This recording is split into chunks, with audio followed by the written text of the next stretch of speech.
SDG Asia Summit 2020, Sustainable Development Goals Asia Summit 2020, that is organized by Community Development Academic of Bina Nusantara University, starting from the 10th of November until the 19th. And today is the day 5 of the webinar series. I'm Jessica. It's an honor for me to be moderating this day 5 with the topic Mindful in Pandemic Era. So before we start, let's have a moment of silence to pray. May we have a fruitful discussion.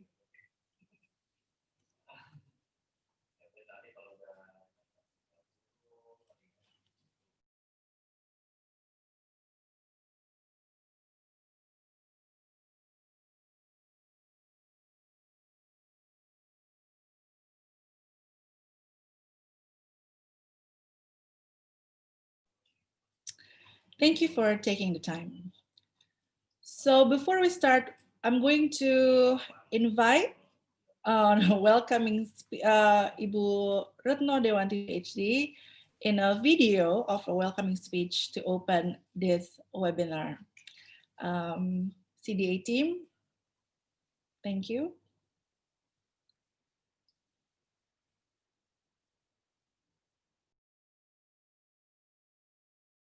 Assalamualaikum warahmatullahi wabarakatuh. Good day, everybody. I'm Retno Dewanti as the Manager of Community Development of Binus University, representing Rector of Binus University, to welcome all guest speakers of the virtual international conference series organized by Community Development Academic Binus University on November 10, 11, 13, 16, 17, 19, 2020.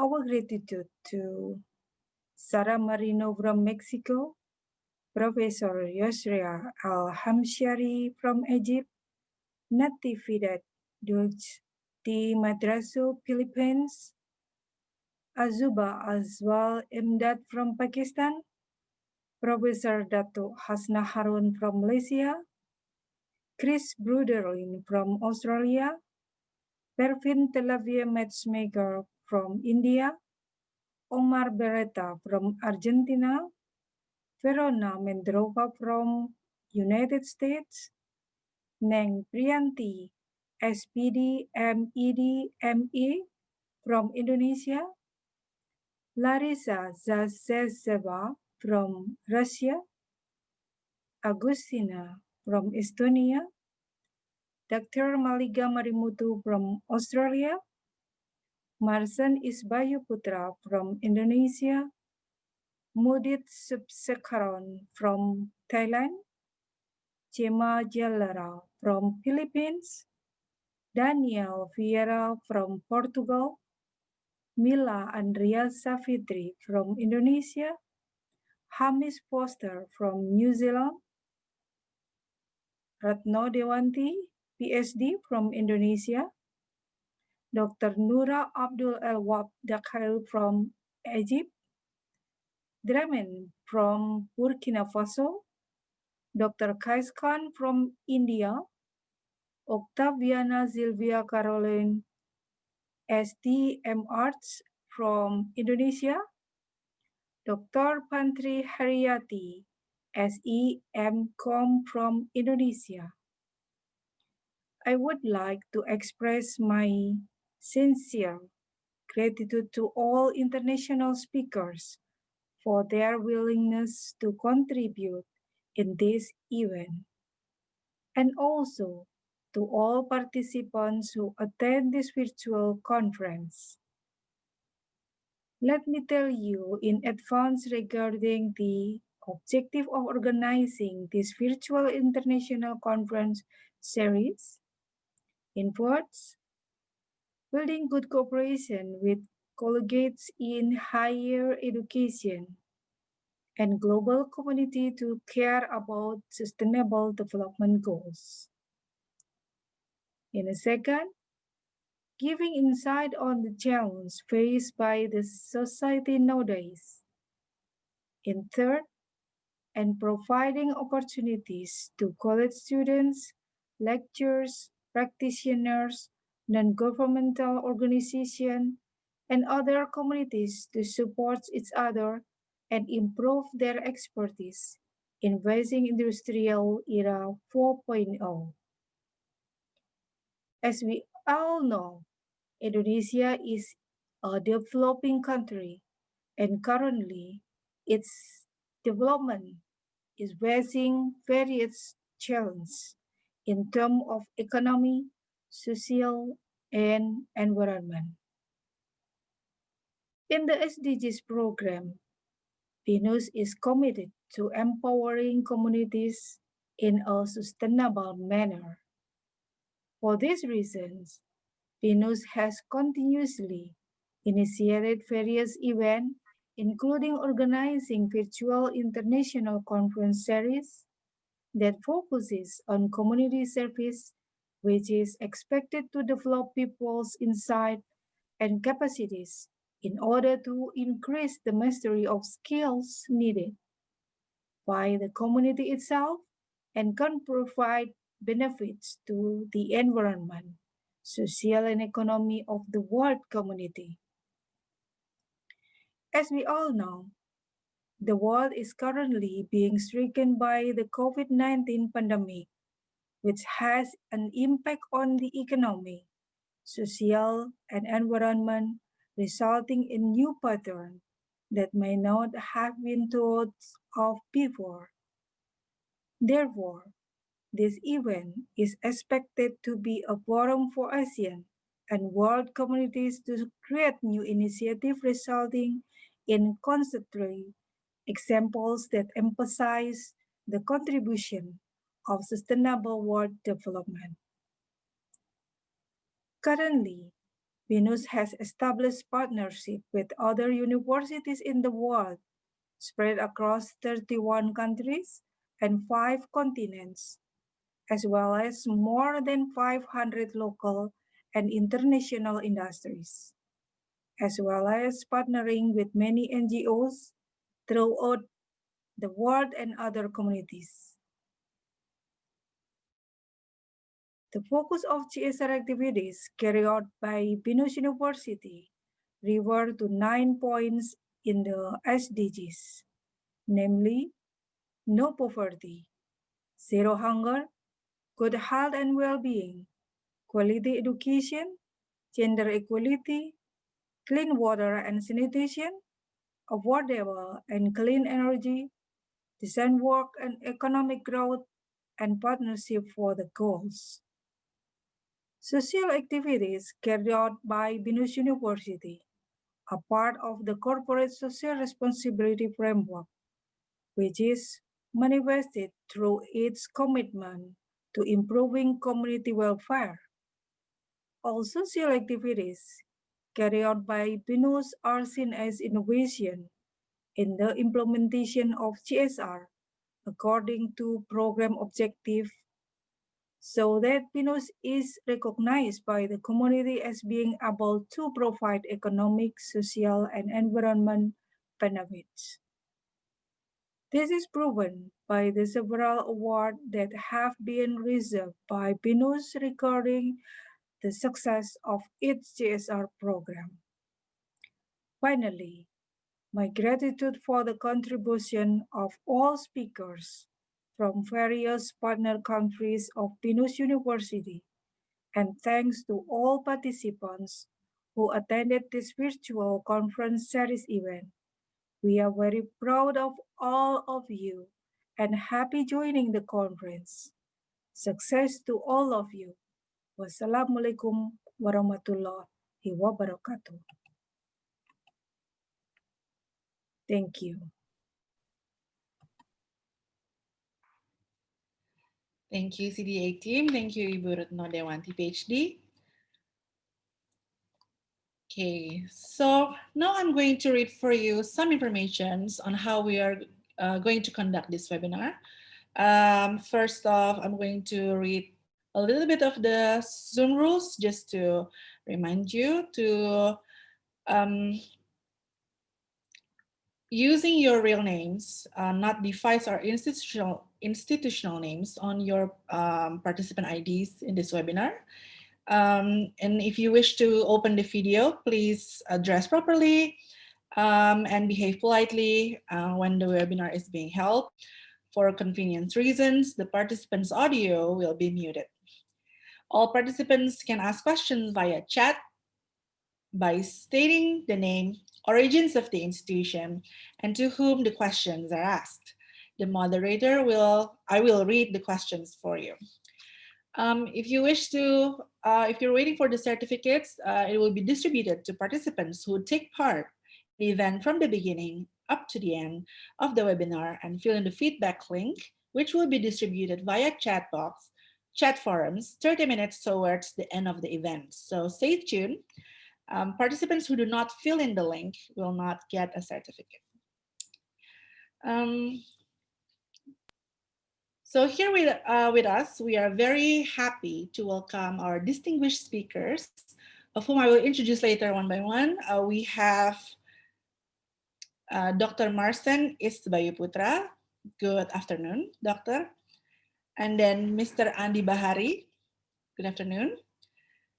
And then Mr. Omar Beretta from Argentina. Good. Greetings. And then Miss Gemma Galera from the Philippines. And then lastly, Dr. Esther Widi Andangsari from Bina Nusantara University. So without further ado, let's start with our first speaker. We're inviting Dr. Marcen Isbayuputra. Before that, I'm going to read a little bit of the informations of Dr. Marcen. Dr. Marcen Isbayuputra is a medical doctor graduated from University of Indonesia, currently holding a degree of occupational medicine specialist. He is one of the academic staff in the Department of Community Medicine, Faculty of Medicine, Universitas Indonesia. The increase of physical and mental burden of workers and population in general during this pandemic has drawn his attention to give insights on how to alleviate or help with this issue. Good afternoon, Dr. Marcen. The floor is yours. Hi, Bu Jessica. Good afternoon. Hello. Hello. I hope my voice is clear enough. It is, doctor. Is it interrupted? No, it is not. Okay, Are okay, you okay. going? Yes. So, Are you going I to will. share your Yes. screen? Okay, the floor is Yep, yours. yep, yeah. I'm going to share Joy. my screen. Yeah. Okay. Thank you. Wait.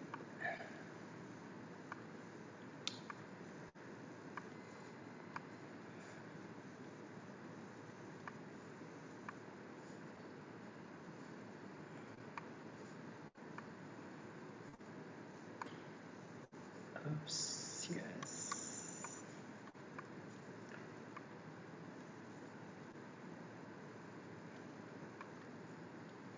Is my screen shared perfectly? Can you see my screen, Bu Jessica? Yes, perfect. Okay. Okay, good afternoon, everyone. Good afternoon. I would like to share today about mindful as a way of self-care and coping during a pandemic. So, previously I was asked or I was assigned to give some material or some speech regarding mindful in pandemic, but I would like to enlarge the scope as well, because mindful is only a part of getting ourselves through this pandemic. So that's why I integrate it with self-care and coping during a pandemic. So let's continue with the presentation. So as the background, we are currently in the middle of infectious disease pandemic, and it can be stressful for many people. And being stressed can hinder us from achieving SDGs number 3, which is the good health and well-being. So before we tackle the stress itself, we have to be able to understand what stress is. So stress is actually a normal response to situations It can include both eustress, or we call as the good stress, and distress, or the bad stress. And the stress, we can respond to many stress in many ways, and it's actually based on the person itself. So, what does stress look like during an infectious disease outbreak? The first one, we may fear or worry about our own health. We may also fear or worry about the health of our loved ones. It can also causes changes in sleep or eating patterns, difficulty sleeping or concentrating, worsening chronic health problems, and also can lead to increase of use of alcohol, tobacco, or other drugs. And what does stress impact? Stress can impact in our body, our thoughts, feelings, and behavior. So, as we see to the previous slides, that it can hinder to the SDGs number 3, which is the good health and well-being. And so stress can affect us so much. Bodily, it can cause headache, muscle tension, chest pain, tiredness, upset stomach, and etc. And it can also affect our mood, including thought and feelings, such as it can cause anxiety, restlessness, lack of motivation, feeling overwhelmed, irritability or anger, sadness, or depression. And it can also cause behavior changes such as changes in appetite, angry outbursts, drug or alcohol misuse, tobacco misuse, social withdrawal, exercising less often. So if one is stressed, or if we know that we are stressed, then what? Then what can we do? The good news is we can do things to help manage our stress. Each of us can take actions to help not only manage the stress that we are experiencing, but also to help lessen our overall stress. That's where self-care comes in handy.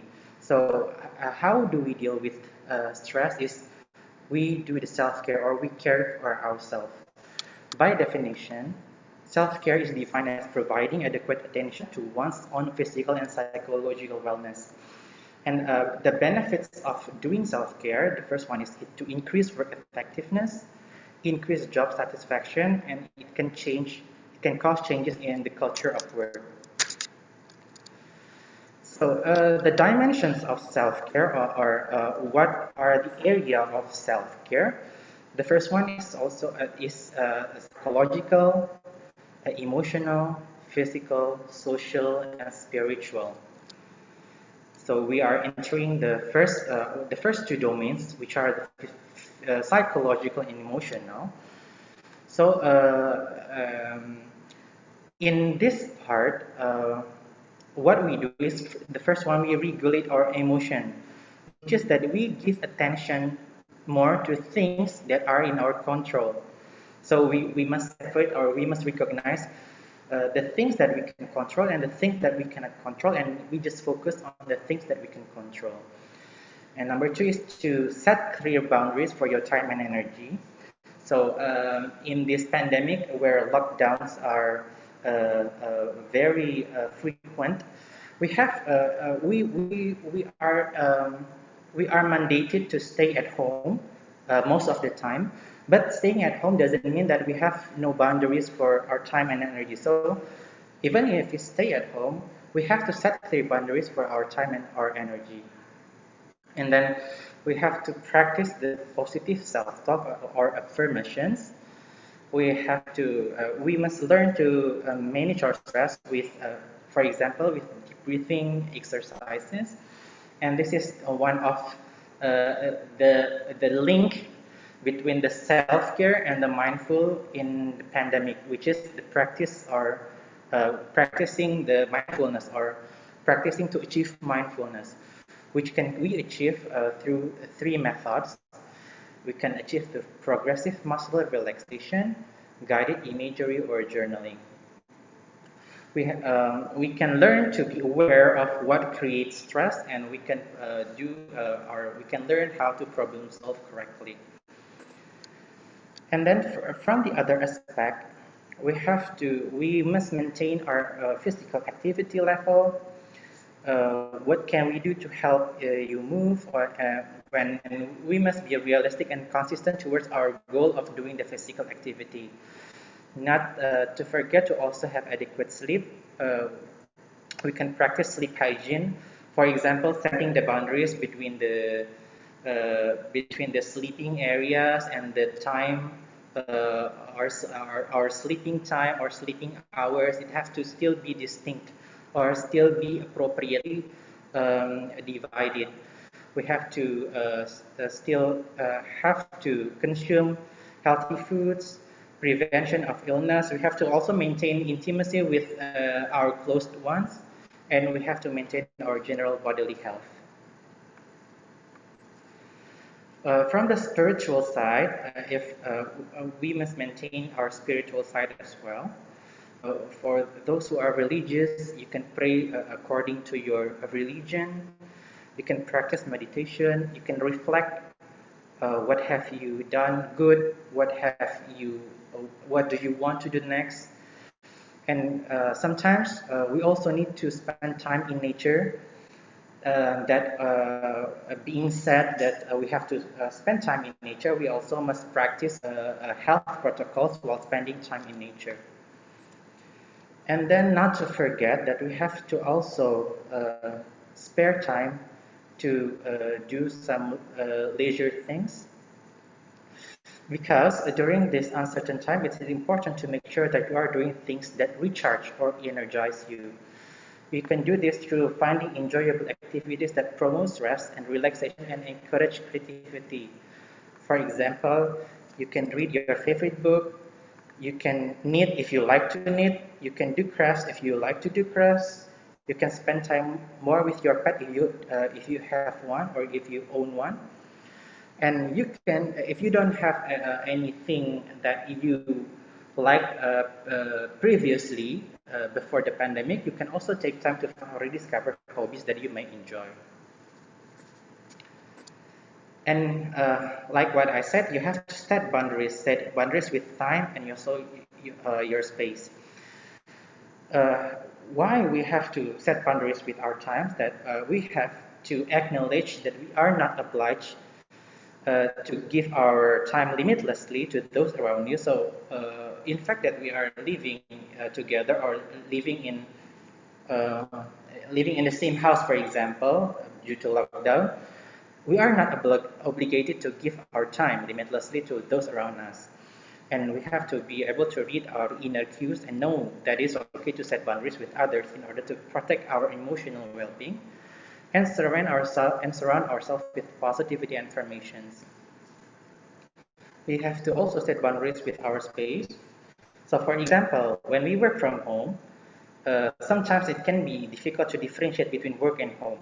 So, to create that boundaries of specificity with our space, we can find a specific workspace which is separate from our leisure space, although we are still in a house. And you can work there, work at the specific workplace. And once you are done with work, do something to clearly mark the end of the day. For example, you can close the door to your workspace, like indicating that's the end of your working time for that day. You can change your clothes after you finish working, or you can go for a walk. But sometimes the non-believers or those who are not used to doing self-care may say that self-care takes too much time. So my message or my advice for this is that during this pandemic, we have to prioritize self-care and make it part of our daily routine. For example, square breathing. It only takes about 1 minute to do and can be done in between other tasks and activities. What is square breathing? So here's an example of square breathing. So you can see that this is a square. So square breathing is essentially that you inhale or breathe in for 4 seconds, like slowly breathing, 4 seconds, and then you hold your breath for 4 seconds, and then you breathe out for 4 seconds, and then you hold again before you take your next breath. Just do it for 1 minute, and it can release or it can lower your tension. And progressive muscle relaxation, which is one means of practicing your mindfulness, it only takes about 2 minutes and can also be done in between other task activities. What is progressive muscle relaxation? Unfortunately, I don't have the illustration for this one, but essentially, progressive muscle relaxation is when you just stop in your place from whatever you're doing, and then you just close your eyes, and then you ask your specific region of your body just to relax a bit, just to remove all the tension, one body part after the other. Just do it for 2 minutes, and then you can also doing those 2 minutes, we can practice being mindful. So actually, being mindful is you are in the present, and you are practicing like only focusing on the present time at the moment, and then you can train yourself to be more sensitive in your senses, like your smelling, your hearing, your touch senses on the skin. It's going to be better if you practice a progressive muscle relaxation. Just do it only 2 times. And then here are some lists of applications, the digital applications that may help you to do your self-care routine on this pandemic. Some are present in both iOS and Android, but some others are only present in iOS. And then also to assess what do we need, or what have we done well for our self-care, or what should we improve in terms of our self-care. We can also take or self-assess our self-care needs through clicking this link. There will be this number 1, 2, 3, and star. So you indicate 1 if you think that you have done it pretty well, and then you will fill it under the star if you think that this is still you still do this kind of things less than you expected, and you want to improve it. And that's by doing this, there is hope that we can see what are we lacking, and we can fill in the lack or the gap. And that includes my presentation. If you have any questions, please ask. Thank you. With Jessica, I give it back to you. Thank you, Dr. Marsen Isbay Putra. That's very insightful material. I felt like, oh my God, I haven't done many things that you've mentioned, and we're somewhat giving away ourselves to Yes. work, and then Yes. sometimes we are lacking of sleep. Yeah. We forgot to have fun a little bit Yes. to release their muscle tension, right? Yeah. So thank you so much for the presentations. I'm Yes. We just again inviting all the participants to ask questions if you do have yes. or two. Please do. Don't forget to mention your name, your institutions, and then also your questions later on. We will pull all the questions at the end of the webinars. Okay. And don't forget whom are you going to ask the question to. Okay, Bu Jessica. Thank you so much, Doctor. And let's move on to the second speaker. I'm going to invite our second speaker, Mr. Andi Bahari. Good afternoon, Mr. Andi. So I'm going to read a short bio of Mr. Andi. Or AB is Mr. Andi Bahari or AB. It's a national PR and marketing coordinator in WCD Indonesia. He is a practitioner and campaigner for waste issues in Indonesia to raise awareness through cleanups, waste segregations, and digital cleanup campaigns in order to inflict social behavioral changes in public for long-term impacts in society.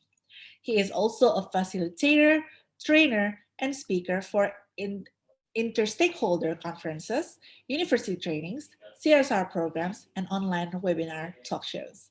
I'd like to welcome Mr. Andi Bahari to the screen. Hello, can you hear me clearly? Hi, Mr. Abe. Yes, we can hear you pretty clearly. Hi. Hi, everyone. I hope everyone's doing well in this time. We're still in pandemic time, yeah. Maybe I can start share my slide. Wait, hold on. Where is it? Where's my share screen? Oh, okay.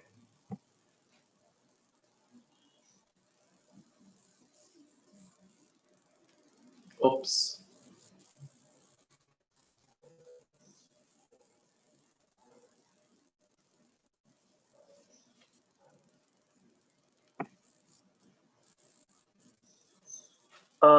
Wait, I think I have tech difficulties. That's okay. Take your time.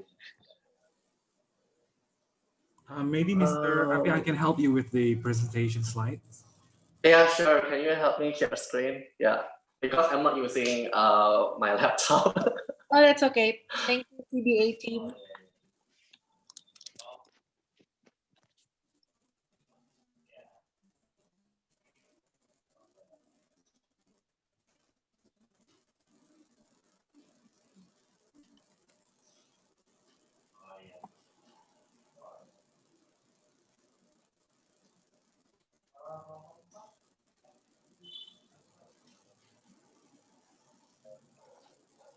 Okay, Mr. Abe, the floor is yours.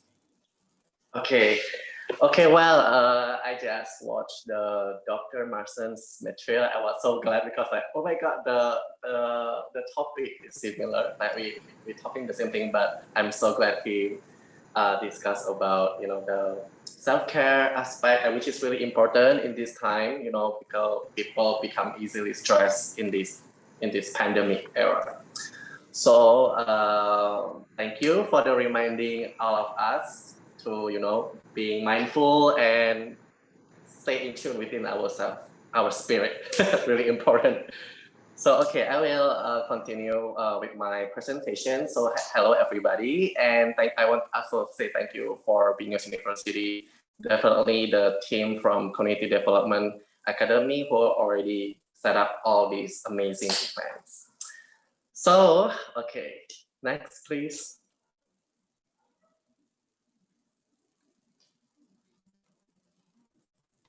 Next, please.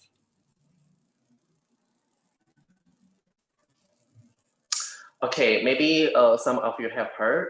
Some of you have heard of us before, or maybe never. It's okay. I will introduce a bit about WCD. So WCD is initiated in Estonia in 2008 until LDI, which is Let's Do It public organization. So they have a program, or movement, which is called WCD World Cleanup Day, where the whole world from every country is simultaneously doing cleanup to have intention to unite humanity from any kind of backgrounds, to tackle waste issues together, because this is a really huge problem since the era of globalization, industrialization. So all of these trash end up in everywhere, in the street, oceans, river, forest, you name it, even in space actually. So it's really important to start doing it and clean it up now. And then the WCD Indonesia was started a couple years ago, and then we started having our cleanup 3 years ago. This year is our 3rd year for doing cleanup, and amazingly, we have been nominated for the 2 years in a row for the best country who contribute the most massive cleanup in the world, until the leader of this movement, which is Agustina Iskandar, she's invited into the Estonia to meet with the president, because we've been all creating this movement so huge that it's start making raising the global awareness regarding this issue. Next, please.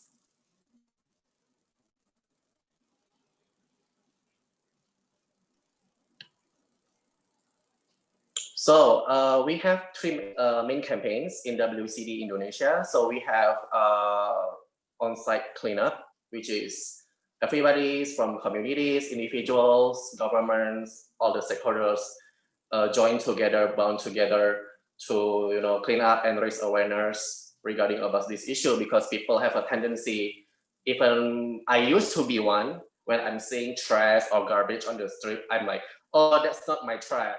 I'm like, just like pretend I'm not looking at it. I just walk straight right away, which is not good, because actually this planet is our home, even though it's not our physically home, but this whole Earth is a living being. So we have to take care of the trash when we see one, and we picking it up and clean it up.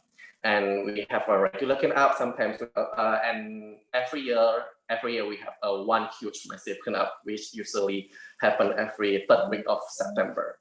And then our second campaign is waste segregation, which is just started this year. Initiated this year is because due to pandemic we couldn't go outside as usual, clean up beaches, clean up forests, clean up river, oceans, and in the city. So we initiated to do waste segregation, particularly just for Indonesia, because we make this new program just for our country. And we believe that Indonesians particularly not really aware that trash problem starting from our household. So we started this campaign this year. And also this year, because also pandemic, so because we're staying at home for so long, so we start also launching digital cleanup. This campaign initiated not from Indonesia, but from Europe. And because they are so advanced, they don't have trash to clean up, so they start cleaning up their data, their cell phone, which is actually interesting things that I will discuss further, because it's something also contribute all the global emissions and etc. Next, please.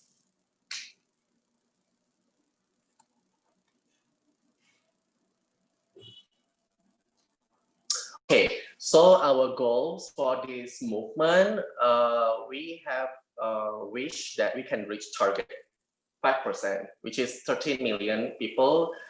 Maybe you guys can see in our social media, our campus have like kami 13 juta or 13 million people, is because those people represent the 5% of Indonesians populations that we want to be included in this movement, that they will become the ripple, the people who will be initiated in their communities to create the huge ripple effects, and they can involve and influence more people just by involving this 5%. So this is our target for until in the future. We don't know when we're going to hit that number, hopefully soon. And then we want to have like 50% of our waste is well managed, not dumped into the landfill. And then we also have like several long-term projects with government, with several NGO from different countries. And we have doing trash mapping to map the location to mapping the location that we want to clean up. And then we also want to have a little free aspirations, because sometimes the regulations and the people who doing all this cleanup and the public doesn't equal. Like you have a good law, but don't have people who execute it. It doesn't mean anything. So we want to make sure that it aligns well. And we also have collaborations with government programs such as Gerakan Indonesia Bersih, Indonesia Bebas Sampah 2025, and also there's another one, Gerakan Nasional Kelas Sampah dari Rumah. And we want to involve 70% district and just 100% cities. So basically, 280 out of 416 districts from the whole Indonesia. And this movement trying to tackle a lot of SDGs points. We have 17. So in WCT, we try to tackle 9 categories, so, which is a lot. Which is we have number 3, good health and well-being, clean water and sanitation, sustainable city and communities, responsible consumptions and productions, climate actions, life below water, life on land, peace, justice, and strong institutions and partnership for the goal. So we have all of these under on our movement. Next, please. My friends tell me to calm down because I speak too fast. Okay, I try. Okay, so this year report hasn't been published yet, but this is just last year Indonesia's global achievement. So amongst 180 countries, Indonesia ranked number 1, contribute the most volunteers. So we have like around 9.5 million volunteers out of 21.2 million, which is a lot. And then we clean up around 100 tons of waste, and then 187 million global engagement. So, but we still at 3.5% of the target of 5% to reach that huge momentum that will ripple people, because you know we need what is it, the trendsetter, you know, the people who like start eco living, people who start clean up, they start talking about this thing, and those 95% people is who is the followers will follow with those trendsetter, the initiator. Next, please.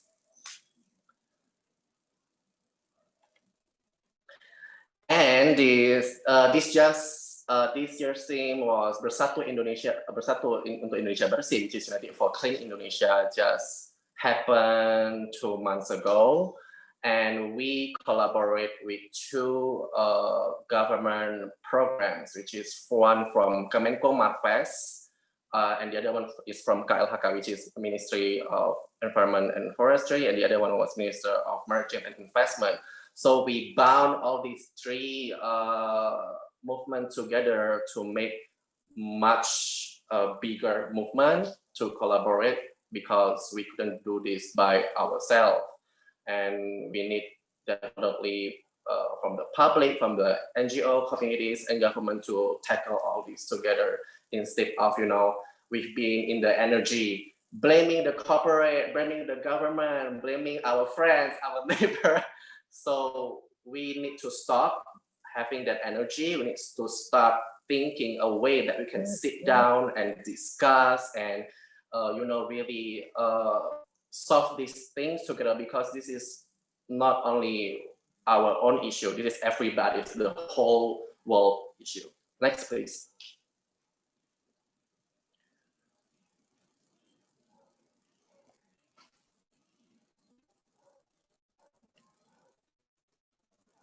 Okay, this is the overall Indonesia's achievement. So in so far we have 201 companies, 170 universities, 438 trust mapping points for this year, and 236 cities already joined us, 3,430 communities across Indonesia from Aceh to Papua also joined this movement, and there's a 1,355 school and all boarding schools that joins.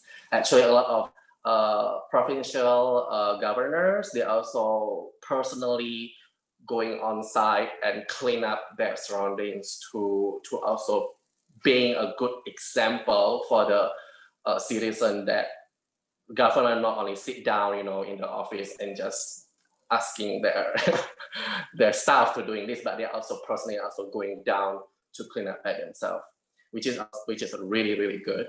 And then, so this is, I'm not going to read this number because it's like not rounded number. So basically we have around 7 million on the 2018, and then 9.5 on 2019. And then this year we have 4.1 million. It's absolutely decreasing a lot. It's because due to a pandemic, but we still managed to have millions of volunteers, because we also promote the segregation waste at home and digital cleanup for people who still want to join the campaign in their own home. Next, please.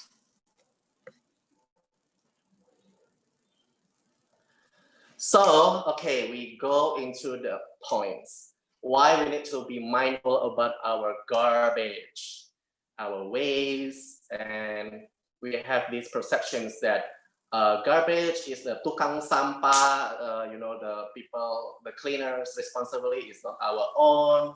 That's not true. Our own waste, we're the one who clean it ourselves. We are the one who make it dirty. We're the one who responsible.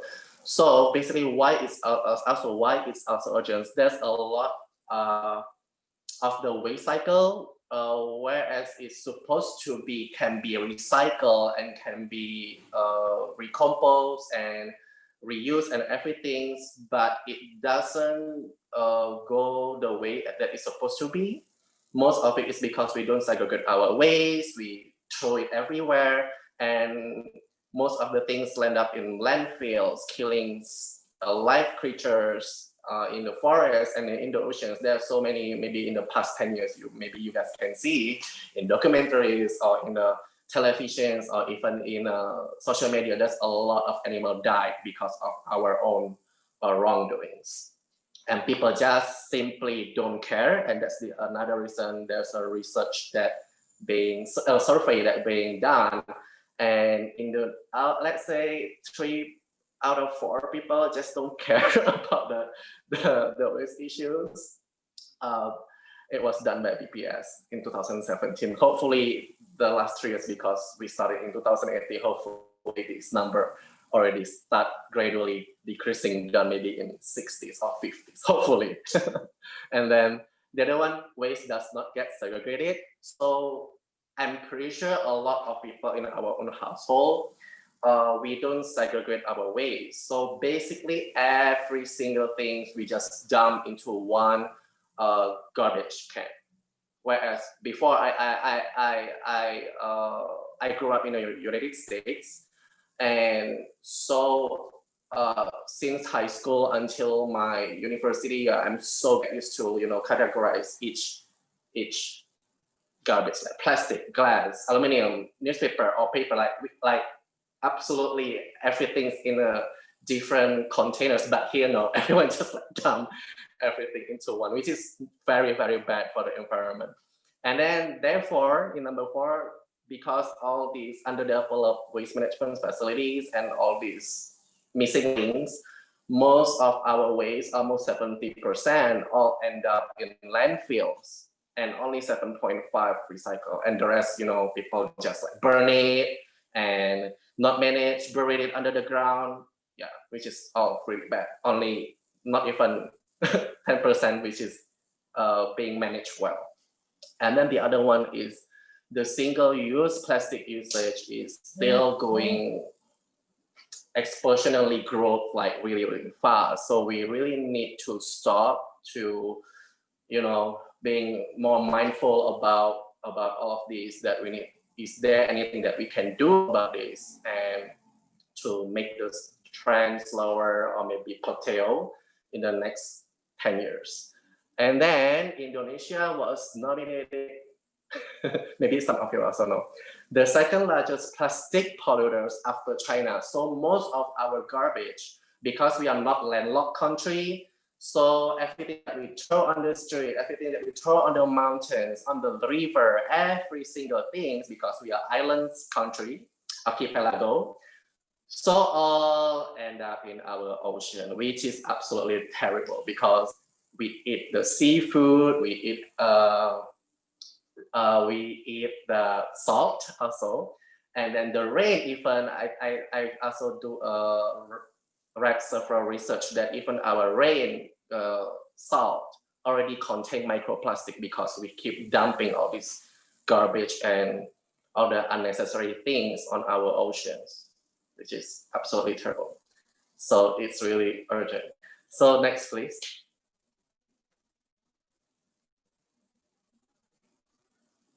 So, okay, how to help and how to be mindful about all of these. Maybe beside of taking care of ourselves, it is also absolutely really important to taking care of our home planet, because we only have one planet. You know, we don't have like new planet. Just hope on if we destroy this one.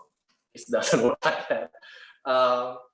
So first, we need to awake.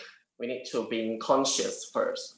When we know the problems, we need to understand, we need to conscious. Once we at least conscious, we already start initiating, you know, behavior changes, because we understand, oh, maybe I can do this, I can do that, I can make wiser decisions to tackle the problem faster until it getting solved, maybe sooner or later. And then the next one is implementing 3R, which is in bahasa is cegah, pilah, dan olah, which is what it means is prevent or reduce, segregate or reuse or recycle. So basically what we can do, being mindful in our daily lifestyle, or the things that we buy, we consume, and we use every single things, our products, basically, our daily products. And what we can do is maybe we start bringing our own tote bags, stop, you know, not using so much single use unless it's emergency, and stop asking that we want maybe using plastic straw, because we actually can just drink it straight away from the glass. But we actually don't need straw, to be honest, unless you wear lipstick for maybe beauty reason. I understand that. And then maybe start bringing our own tumbler, our own cup. Let's say if you go to coffee shop, that you bring your own tumbler, and then you also bring your own utensils. If you eat out, bring your own box. You know, this is kind of a small thing that we already have in our own home. Actually, if we prepare it in our own bag and bring it everywhere, it's absolutely really help this issue, just from changing our own things that we've been already doing in our life. And so what I mean is that we don't need to focus so much what's going on outside, because those things are out of our control. But this thing is the thing that we can control, because it's part of us. So what we can solve in front of us, solve it. Trying to do it, yeah, by your own. And then the next one is pilah sampah or segregate. So maybe we don't have to do like nine trash can. That would be too much. Just at least 3 or 2, minimum is 2, like organic and unorganic. But usually I recommend 3, because the other one is residual. So I will explain that more in detail if you meet me again in somewhere else. Basically, residual is the trash that cannot be recycled, like tissue, one single-use mask, or what is it? White plastic, or something that already contaminated, or like white paper, that all throw into residual. But the other box is for like inorganic. Is category. It's for recyclable inorganic things like plastic PET bottles, glass, aluminum cans, those kind of things. And the other one is, so basically foods that you eat, you have like skin of your apple skin, the orange skin, or these fruits residual, you can, you know, combine into one pile. So in that way, the garbage people who are taking care of the garbage, the waste, can easily, you know, because of the scavenger, you can help them, you know, just by giving them. They will absolutely be really happy, because they usually have to scavenger those bottles or maybe those organic foods to feed their, you know, the farm, or not farm. Yeah, their chickens, or, you know, the things that they raise. And yeah, basically, if we do that and segregate our waste, will absolutely help the environment, and also helping the people, the scavengers, and the economy and everything, because not everything end up in our landfills. So when people asking, oh my God, there's so many things that we have to do, blah, blah, blah. No, pick one at a time. Easily. Let's say this week I challenged myself to just bring in my own straw, or my own tumbler, my own tote bag, and then next month you start adding more and more, because here it's not about that we're doing things perfectly, but it's about all people doing things, these small things together, and make a huge impact in the global scale. So this is just example that we just do segregations for the first time. This is a small report that we've done. Most of people who are doing this is ibu-ibu and mama, the housewife in every household who are doing this. So as you can see, the percentage 44 is plastic. Yeah, of course, because it's pandemic. People order food online, and then people using tons of masks, a lot of all these single-use product, and usually the 44% or even 50 is usually organic food, but this time it's more than organic food because the situations that we have. So this is a really good data that we can see that there's a change of composition of waste just because of pandemic. Yeah, so the way we can tackle down this waste is recompose your organic food, and then decreasing by using reusable things, and yeah, using also this pandemic era, don't keep using single mask. You can use the cloth one that you can wash after you using it, or it gets dirty. Next, please.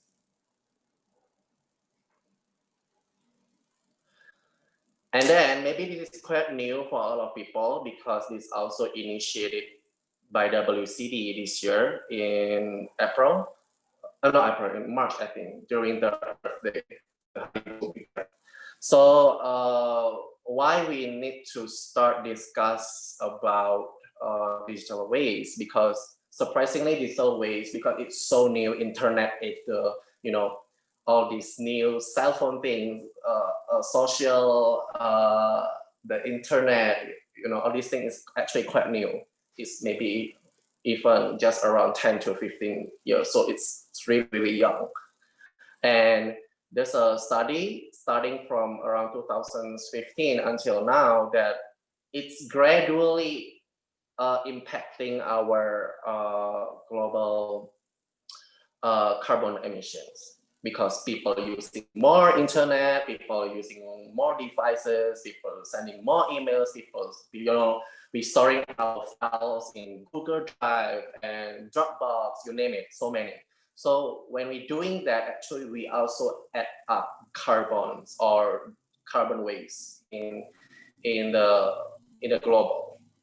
Every single emails that we send, every text that we send, everything that we do have impact on our planet. So let's say, regular emails, the one that we have attached, we have like 50 grams of CO2.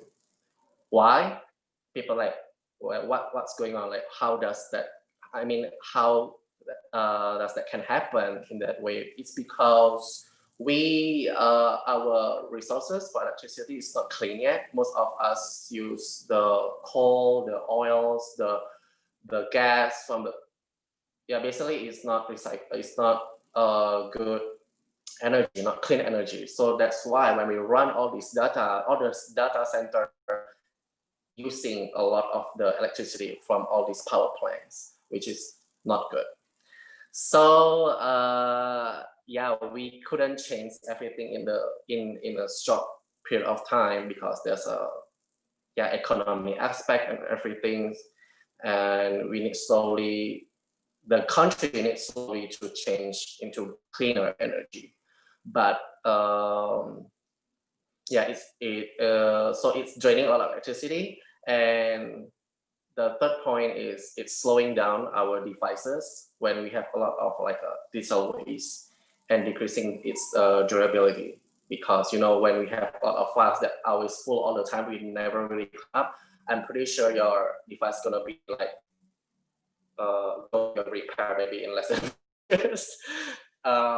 Because we keep clocking or overworking the device, not in a usual state, in a healthy state. And also it takes our mental mental health because everything's really slow, it keeps freezing, it keeps crashing because our diesel waste. So we need to start doing this for the future. Next, please.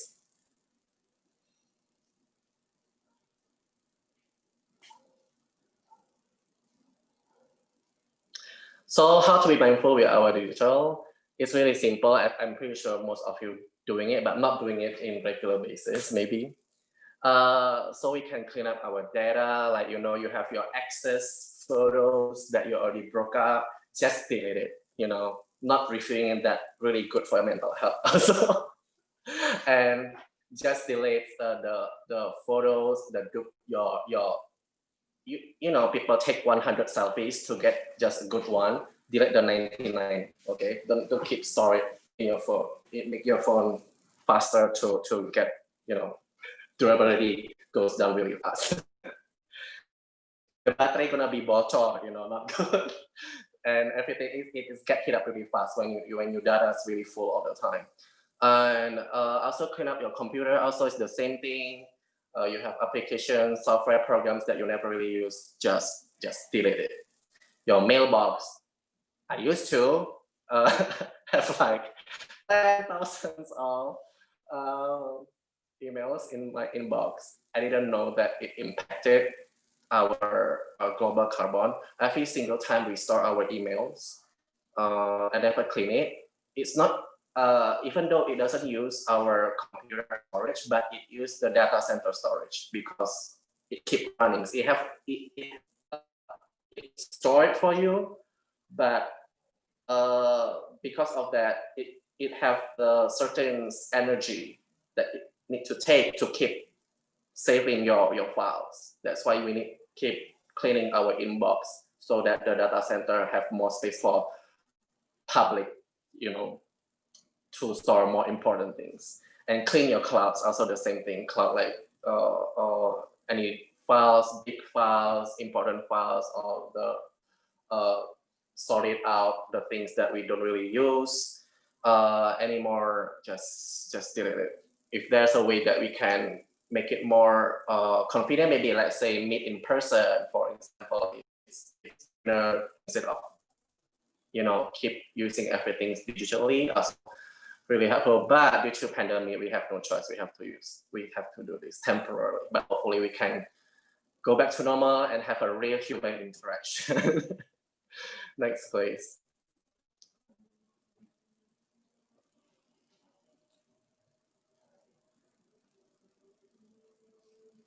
Oh, this is just documentations from September, where all these ibu-ibu, these housewives, learning to and starting to do waste segregation at their homes.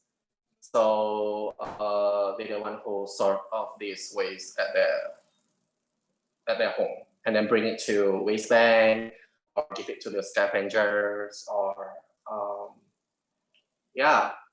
to make it more wiser and better, what is it called? Like more sustainable lifestyle. So it's not only changing our reusable things, but also the way we being responsible with our own waste also really impact the overall problems. Next, please.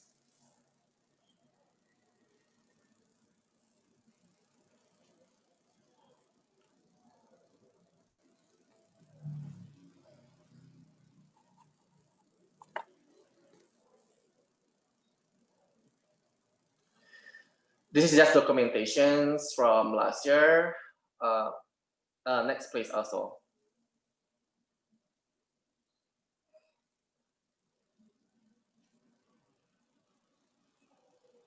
Also next.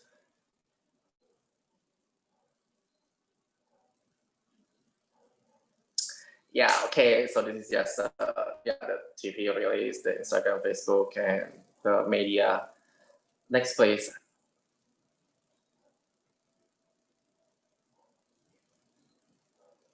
Okay, that's all, everyone. So basically, when we can do this all together, doing this nicely, can change ourselves, become a more responsible human being.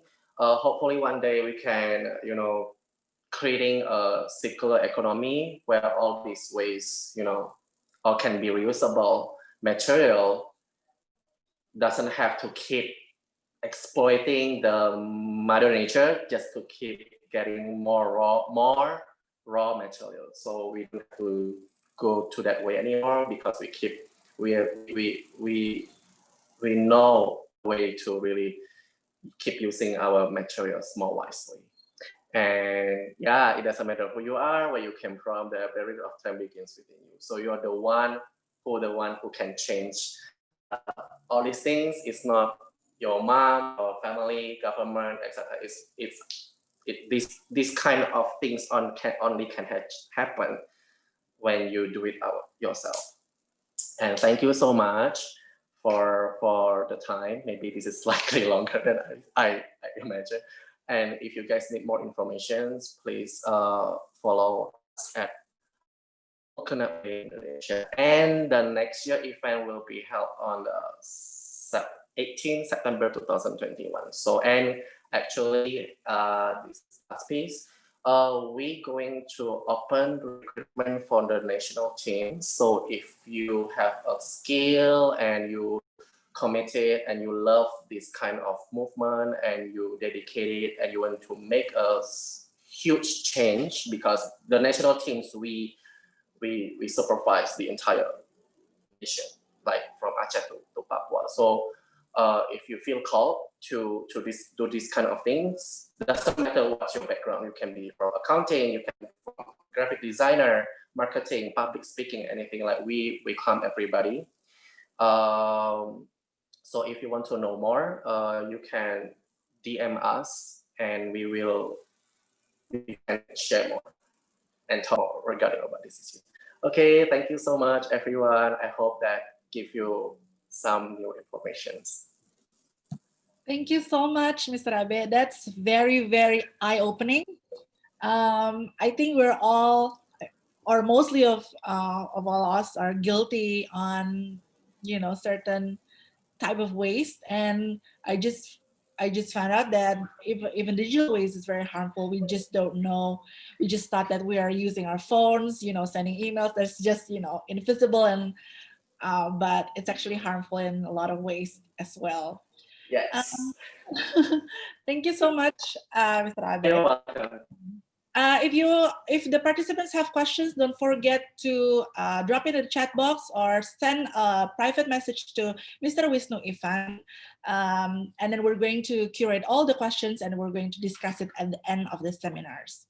Okay, so now let's continue moving on to the third speaker. Thank you so much, Mr. Abe. And I'm going to invite Mr. Omar Beretta.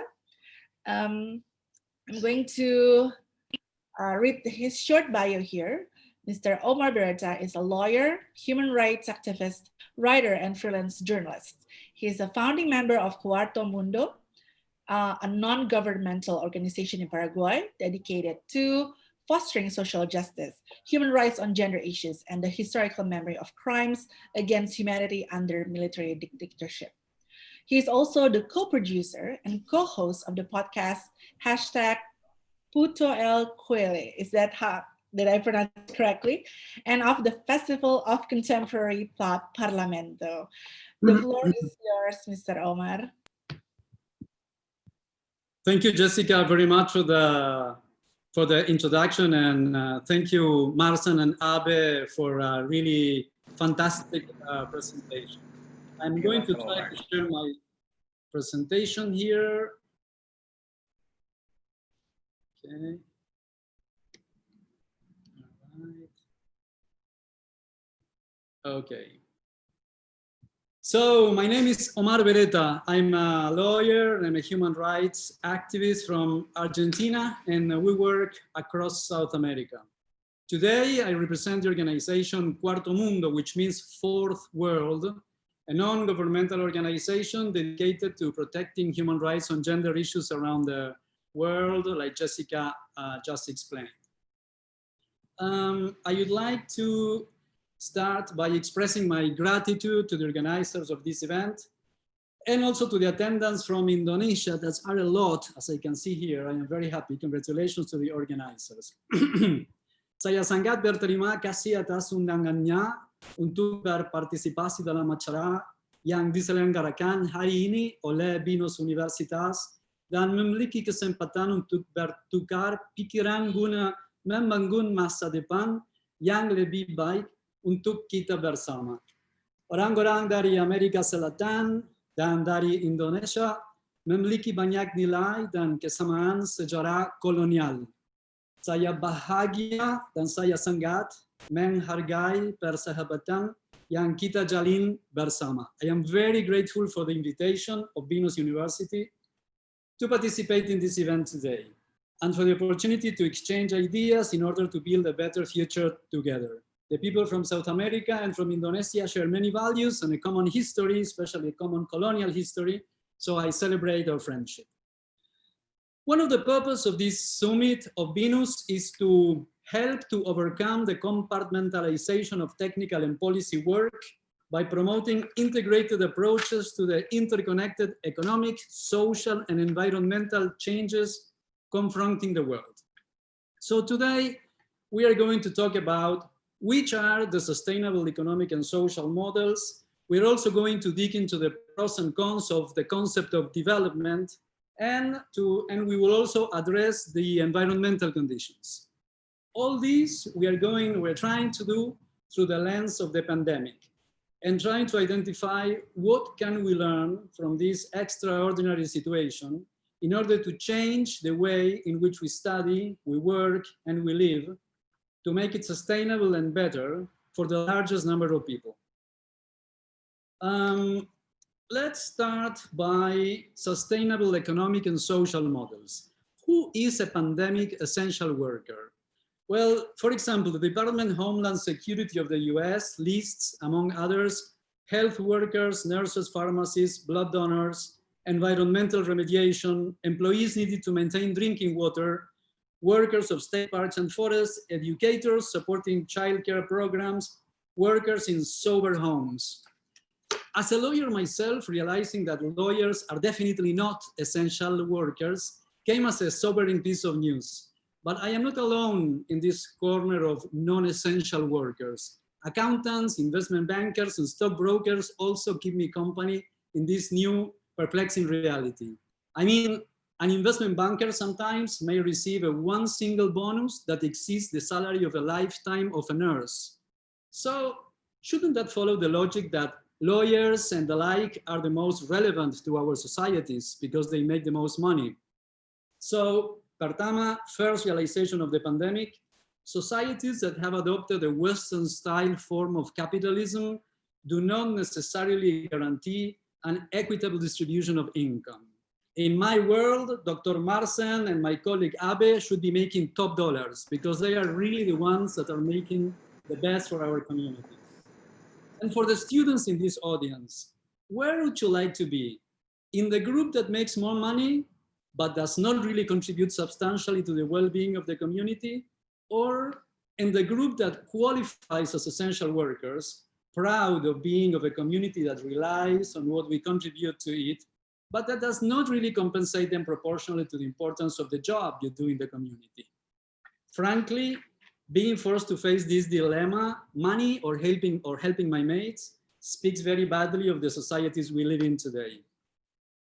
One of the main activities of Cuarto Mundo, the organization that I represent at this summit, is to register the voices that have been warning us about the tragedy we find ourselves in today.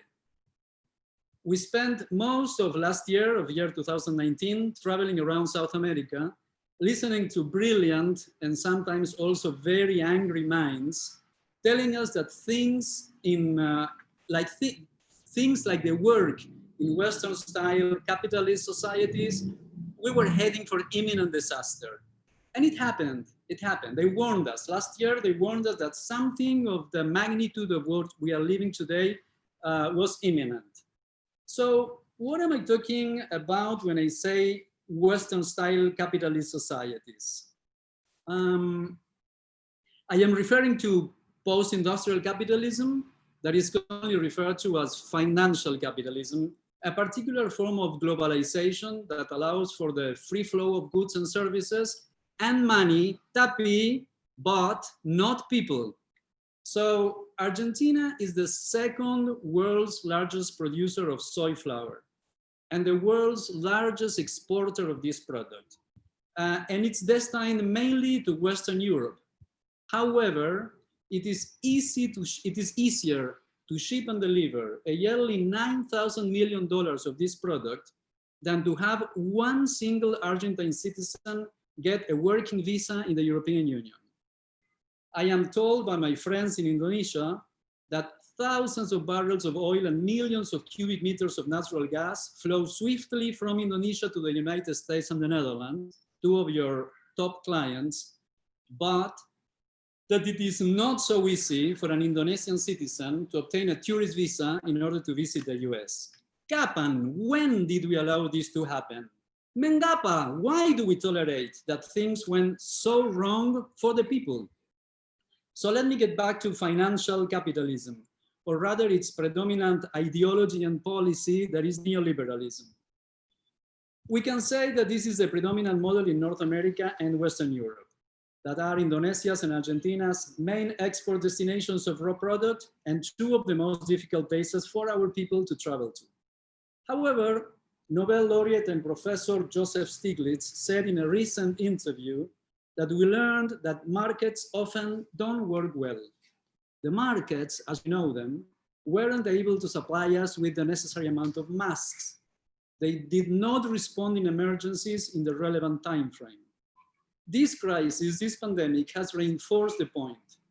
Stiglitz says, we have created an economic system that is not resilient and that it can leave us unprepared. So, in the context of the pandemic, who would like to migrate to the United States or Western Europe now? The second realization of the pandemic is that some of the countries that were perceived as the best places to migrate and the most difficult to get a tourist or working visa for a citizen from Indonesia or Argentina cannot provide adequate protection for their people's health or safeguard their lives. So let us move, let us investigate further the topic of sustainable economic and social models that this summit is about. This in the slide is my very dear teacher, the Argentine anthropologist Rita Segato, who has been called one of the most lucid feminist thinkers of this era. She invites us to divorce ourselves from a binary way of thinking. And by binary, she means supporting there is only one truth and only one single model of acceptable society. And everything that does not conform to that single model is wrong, has to be eliminated. This European system that we have inherited from our colonial past claims a monopoly over one single right way to live. On the contrary, Professor Segato invites us to embrace a logic of disobedience. She invites us to pursue a way that preserves life, not only of humans, but also of other species, and that offers protection and well-being to the largest possible number of people without excluding anybody, respecting their lifestyles and their choices, without leaving anybody to die out at sea or to starve at the frontier. She calls this the politics of disobedience.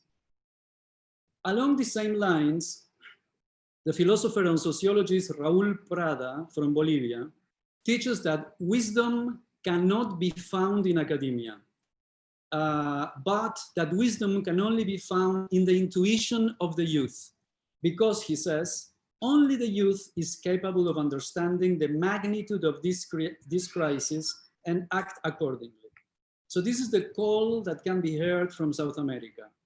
Ask your teachers a pragmatical, sustainable, and radically plural approach to knowledge. This brings us to the third realization of the pandemic, that the so-called developed nations could not prevent the environmental catastrophe that has already started and of which the pandemic is a byproduct. The 20th century was fueled by oil. its cars, wars, its economy, and its geopolitics. As COVID struck the global economy, demand for oil dropped and prices collapsed. Fossil fuel producers were forced to confront this vulnerability.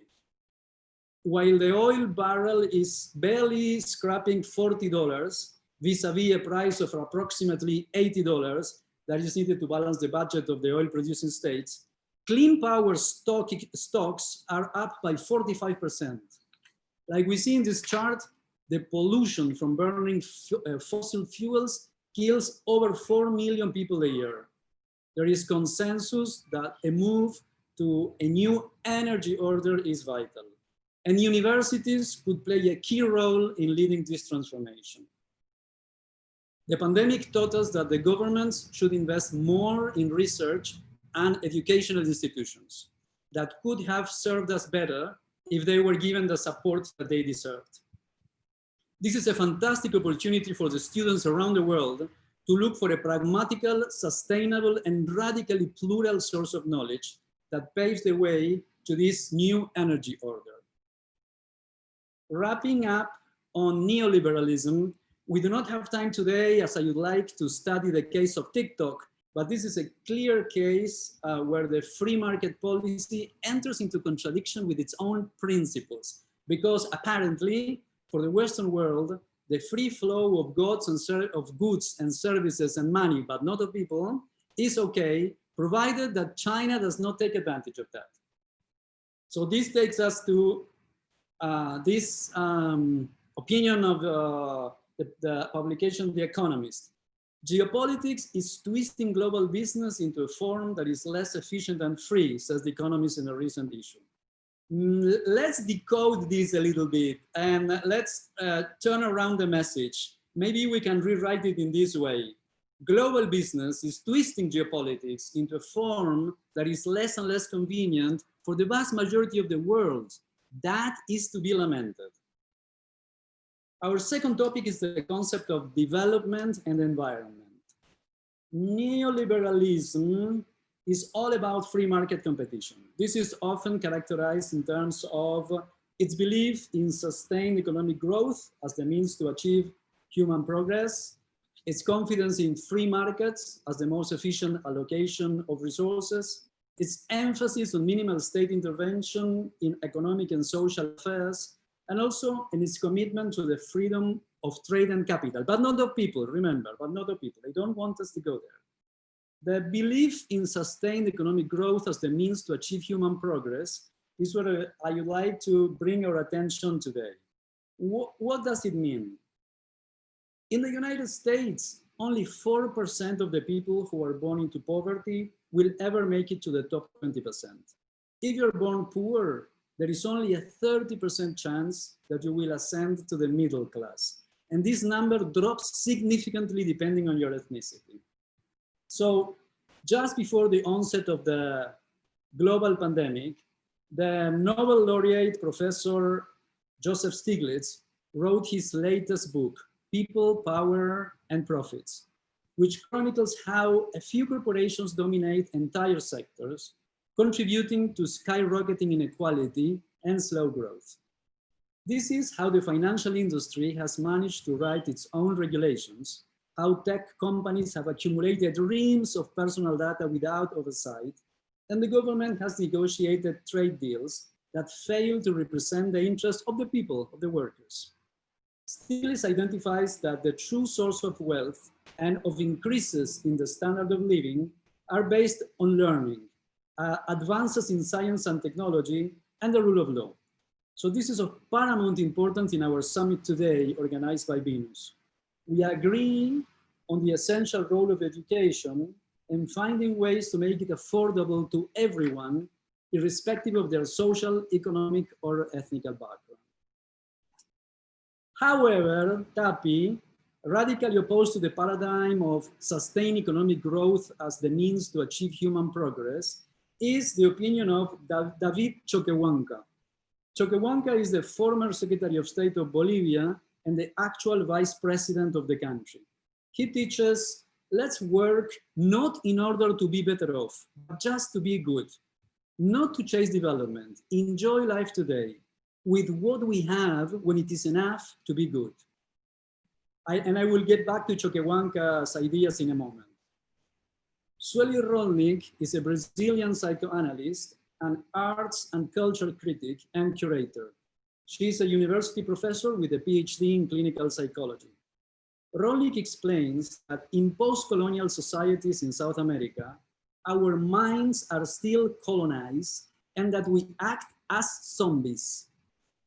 The new revolution for independence, Rolnik says, must take place at new fronts. At the level of the language, this is great because in Indonesia, you speak Bahasa Indonesia, you don't speak the language of the colonizer. In South America, we still speak the language of the colonizer. We have to imagine new forms of living together, respecting our individual choices. We have to think about the way in which, rethink the way in which we approach nature.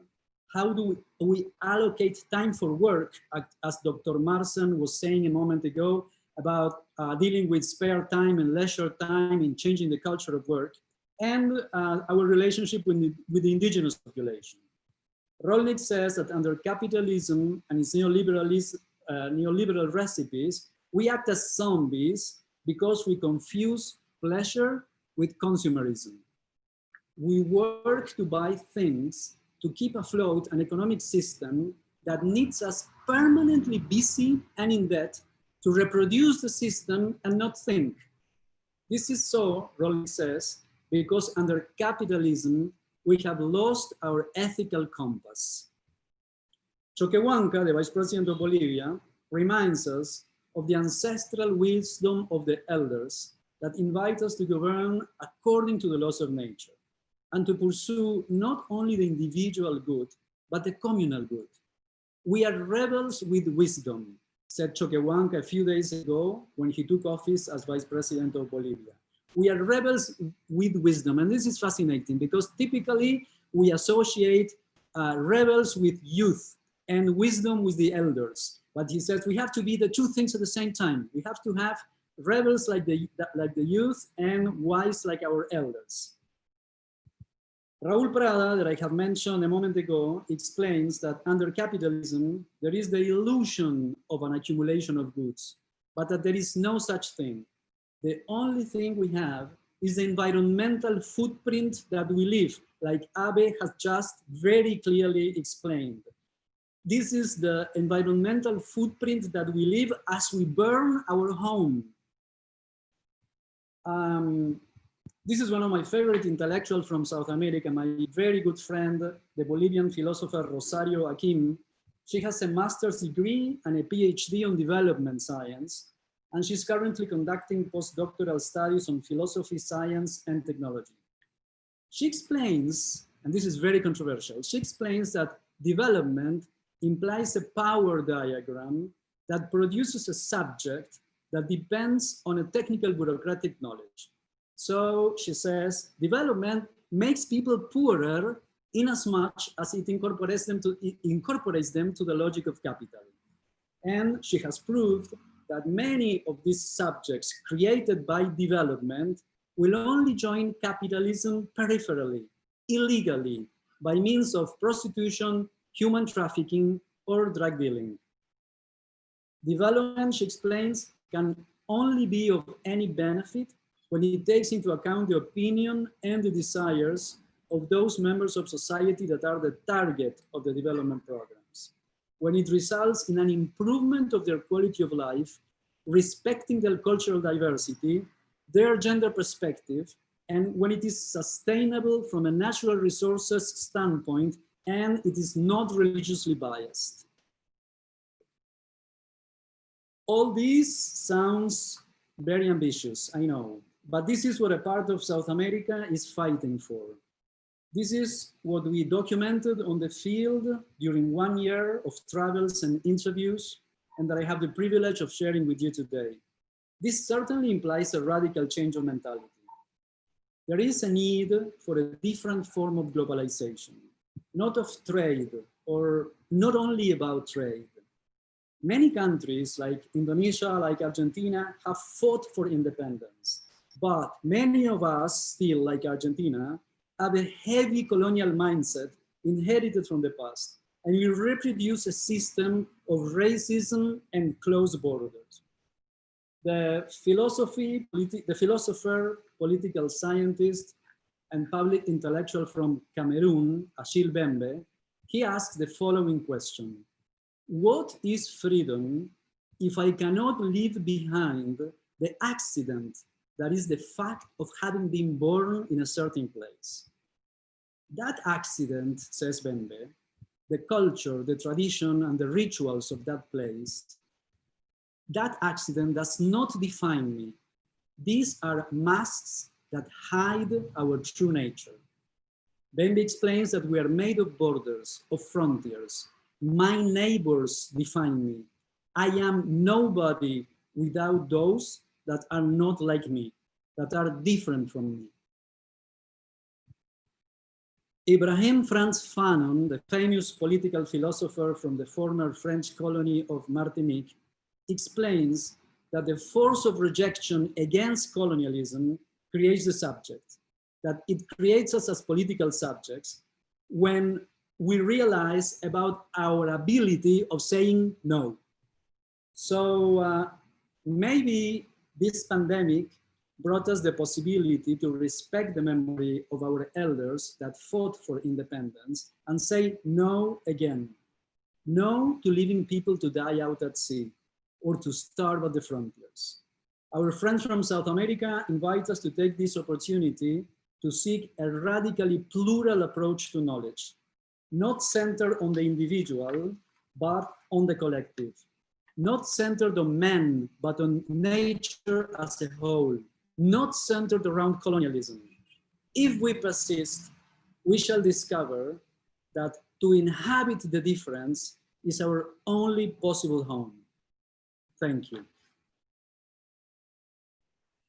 Thank you so much, Mr. Omar. It's very, very interesting. So to be mindful is actually, to say no is actually also a form, an act to be mindful as well, yeah.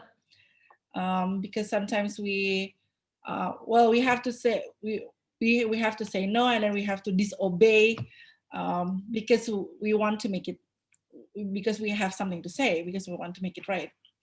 Thank you so much for the presentations. If the participants have questions, don't forget to drop chat and or send a message to Mr. Wisnu Ivan. We're going to discuss at the end of the seminar. So I'm going to invite the fourth speaker here, Ms. Gemma Galera. Good afternoon. Yes, good afternoon. Yes, hello, good afternoon, Ms. Gemma. So I'm going to read the short bio of yours. Ms. Gemma went to University of the Philippines, took up bachelor's in secondary education major in math, and received honors when graduated. Took up master's in math educations in the same university, and her thesis was nominated for best thesis. She was the second place in the national licensure exams for teachers. She is an associate member of the Metro Bank Association of Outstanding Teachers. Gemma has been involved in the organizations of national conferences for teachers. Ms. Gemma has also organized several local seminars for young teachers and education students. For 15 years, she worked with Kalinangan Youth Foundation, a non-government organization that provides formations and educational assistance to college students and young professionals. Later on, she became a board member of the said foundation. Then she moved to another foundation called PEPPI, an NGO involved in formations and assistance to women professionals. Organized several rural outreach projects in several places in the country. She also organized international collaboration projects with UNTAR and Binus University in the past, and with an Indonesian youth organization, Anak Muda. Just this year, Ms. Gemma started working as principal in our family-owned school. In her family-owned school, and her mom is an educator as well. Her parents put up the school. Please welcome Ms. Gemma Galera. The floor is yours. Hi, good afternoon. So I'm going to share my screen. Can you hear me? Yes, clearly.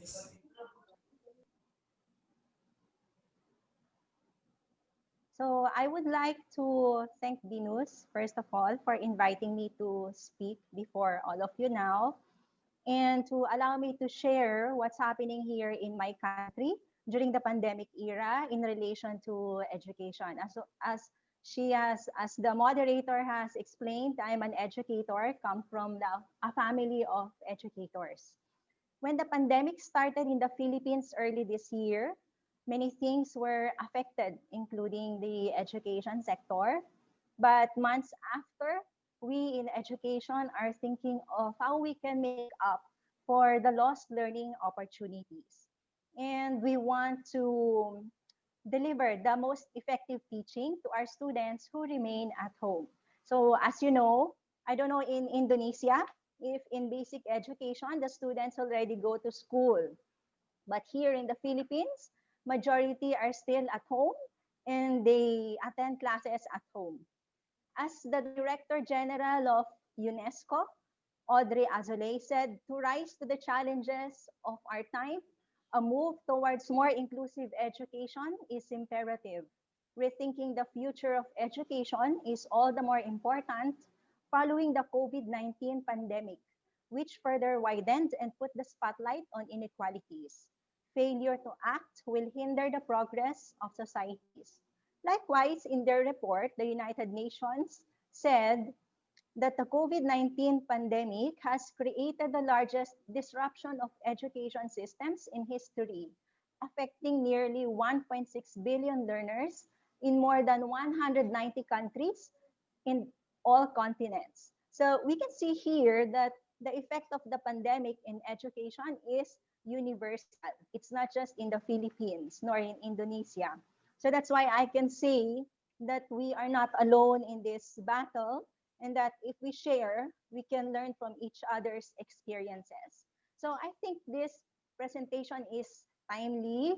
The theme is mindfulness in the pandemic era. According to leadership coaches, to be mindful is to be aware of the present and to be in it. That is to say, to be aware of what is happening now. If there is something that we have to pay attention to, for example, there is a problem, then we put our mind into it, focus, so that we can find the appropriate solution. Now, when we apply this to education, undoubtedly, we need to observe what is happening around us in relation to education so that we can make sure that learning at home is effective. Well, definitely it will be difficult. Why? Why do I say it will be difficult? It is difficult, especially in basic education. For those of you who are not in education, when I say basic education, that means teaching in preschool, grade 1 to grade 12. Online learning is difficult. No? Online teaching is difficult in basic education because we're not used to it. In universities, in college levels, no, it's already the standard I can see. No? It's already the standard and many are already into it. But in basic education, it's not yet the case. So that's why we are all learning and it is a challenge to all of us. So we know it will be very difficult, but we are willing, no, the stakeholders, to do whatever we can because we know it's worthwhile because for us, every student matters. Now, I would like to share with you what has been happening here in my country. The Department of Education conducted a survey of the families during the enrollment period, which started in June and it's still ongoing until the end of November. That survey included the employment status of parents, the number of learners in every family, presence of household members who can assist the students, availability of gadgets and devices, access to internet at home, challenges that may affect learning at home. And the results of that survey, the department used to design the educational strategy this year. And I would like to show you now the figures when school started last October 5. You can see here a total of 22.5 million students enrolled in public schools, no? While 2 million only enrolled in the private schools. 500,000 students transferred from private to public schools because of the economic crisis brought about by the pandemic. And because of that, a total of 758 private schools closed temporarily this school year. So you can imagine the impact of that, not only to the students, but also to the teachers who were teaching in those private schools. Now, I would like to show you now the solution that the department offered. No? So we have four alternative learning modalities in the country. So the first one, first I would like to thank the president, because the president of the Philippines approved a presidential bill encouraging the different sectors of the society to help the education sector. Local government units donated money to public schools so that the teachers and students could acquire new laptops and gadgets. So let's go back to the alternative learning modalities. We have four. The first one is what we call the modular distance learning. So this is where the students receive printed self-learning modules on a weekly basis. So who goes to school? The parents. They collect the modules, the printed modules, and they go back to the school after 1 week, and the students have already answered the modules. And then the second learning modality is online distance learning. This one is, I think, common in the universities, wherein the students participate in online classes. It can be synchronous or asynchronous. And for this, internet connection is necessary. Now, we also have the third modality, which is TV and radio. I don't know if you have it there in Indonesia. The department produced and makes available through TV or radio instructional materials. No? So this is done side by side with the modular distance learning. And then the last modality is face-to-face. Yes, the students, in some places, students go to school for classes.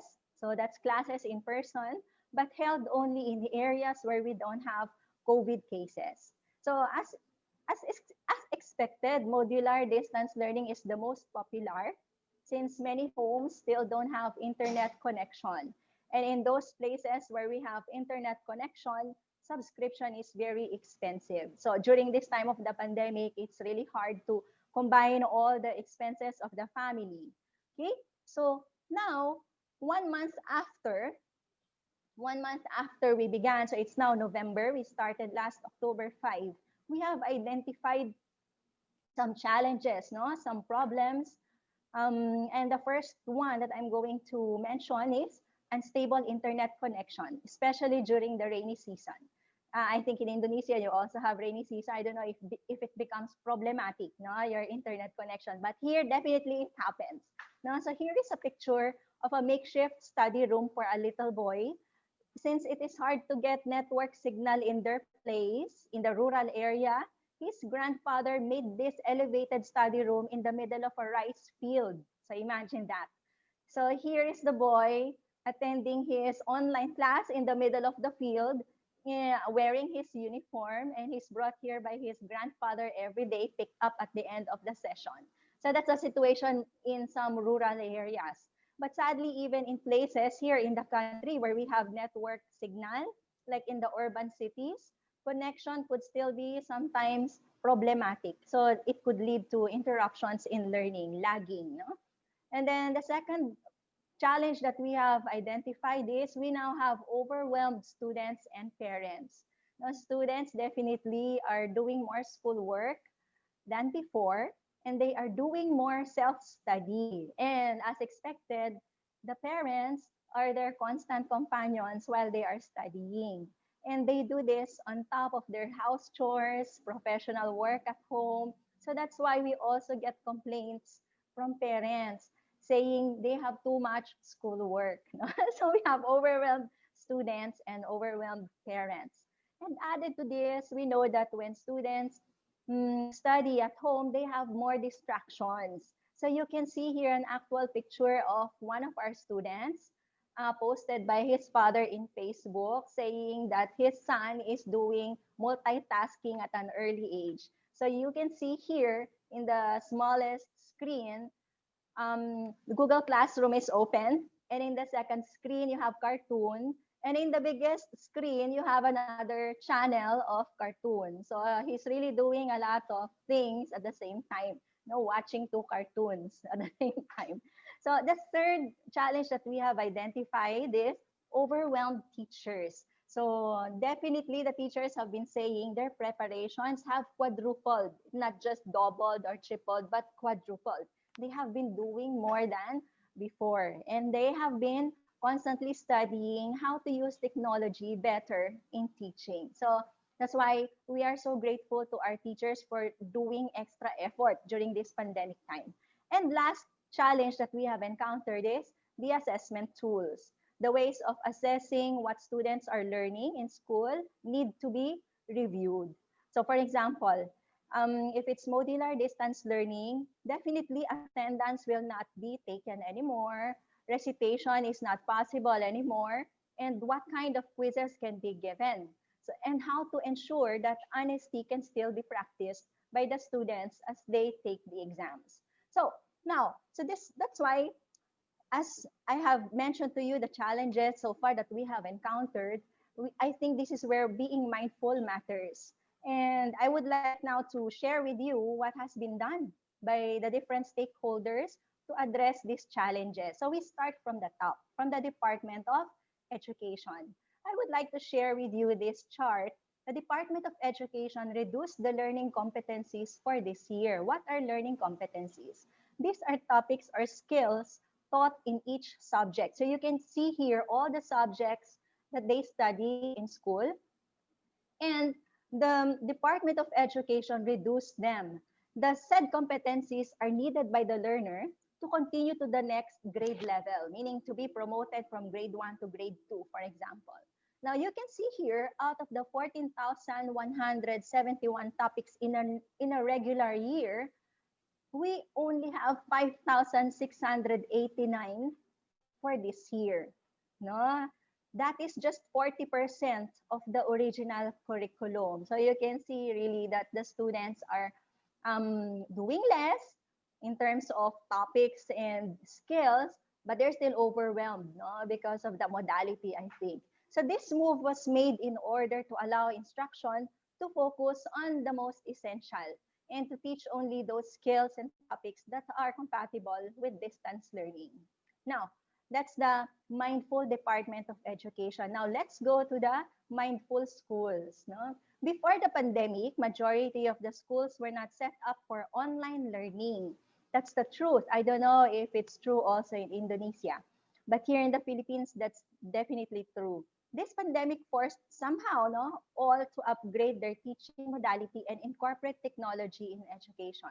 So I would like to share with you what we have done so far, the mindful schools. For example, schools have set up internet service for instructional purposes. In the past, before the pandemic, the internet was just used for office work, not really for instructional purposes. Very few schools are using it for instruction. But now, definitely, we're using it for teaching. Now, also teachers, students, and parents were trained by the schools themselves on the use of technology in education. Some schools also facilitated the acquisition of new laptops for the use of teachers in the preparation of their lessons and in the actual teaching. And lastly, workstations at school were also adjusted to facilitate online teaching, while at the same time following COVID preventive measures. Now, we can say also that that's not all that the mindful schools did. We can say also that they've been looking at for alternative ways so that students, even with poor internet connection, could continue learning. So that's why they subscribe to, or they have started using learning management systems like Google Canvas, Google Classroom, Canvas, or Moodle. No, so this allows the students to access the lessons later on. And the schools use this LMS to store up learning resources for students when their connection is more stable. When not everyone could join Zoom live sessions, because sometimes there are synchronous classes, teachers record the discussion and then later on convert the video to smaller size and have it available in the cloud. So again, thinking of the students who are having problems with the internet connection. And then lastly, teachers are available during class hours to answer questions of students about lessons or requirements. So you see here that the whole school is trying to support the students, no? And the teachers are there to help them. So you have here mindful schools. Now let's go to the challenge teachers. The challenge teachers, yes, we know, um, have been challenged from the very beginning, no? But they are also mindful teachers. All teachers, I can say, of all ages, even elderly teachers, are constantly adjusting to the demands of online teaching. No? They have accepted that they need to learn technology. Before the start of the school year, they were trained in the use of technology in teaching. And fortunately, during this pandemic, no, to lessen the work of the teachers in preparing their lessons, many Filipino educators and also from abroad have made and uploaded instructional videos that could be used in online classes, no, for all grade levels. So we noticed that the dramatic increase of available instructional videos in the internet. And we are happy that they are in the vernacular language. For us, Tagalog. No, I don't know if in your case in Indonesia you have more videos, instructional videos in Bahasa Indonesia. I don't know, but in the Philippines, definitely, the YouTube is flooded with lessons. So, and which is to the advantage of the students because as studies have proven, lessons given in the vernacular language is are very effective, no? And then also this way, teachers don't need to do all the talking when they give the online classes. They can also ask the students to view the videos before or after. So also, as I have said, one of the challenges is assessment. During the pandemic, the assessment has diversified. Teachers have started using Google Forms and other available softwares or even apps. Live conferencing through Zoom, thanks to Zoom, and facilitates live testing. So we like the live testing so much because it prevents cheating. For us, teachers, we could see the students while they're answering the exam. And questions are given live during the Zoom meeting. So students have very little time to look up the answers, no? to consult their books while taking the exam because it's timed, no? Meaning the teacher at the end of the quiz can say, pass your papers or send me the picture of your answers. So like that. And then lastly, teachers have been making use of other of performance tools, no, to assess the learning of the students. What do you mean by performance tools? For example, they can ask the students to submit videos while they sing, while they dance, or perform a skill that they have learned in the lesson, like cooking, or perhaps from PE, physical education, and also essays, no, to write their learnings in essays and other creative tasks. So you can see that teachers have become very mindful, always thinking of how to deliver their teaching better each day and assessing it. And lastly, I can say that our parents have become more mindful as well. They have become more mindful of the education of their children, especially if their children are very young. They contribute actively by giving feedback about the learning mode. And definitely, we can say that it's like 80% improvement in the involvement of the parents. The group chat features of apps like Messenger facilitates instant and constant communication between the home and the school. So as you can see here, some messages from parents, no, addressed to the principal. And I think mindful schools provide prompt response to the suggestions of the students and the parents. So that's how we try to collaborate, collaborate the home and the school.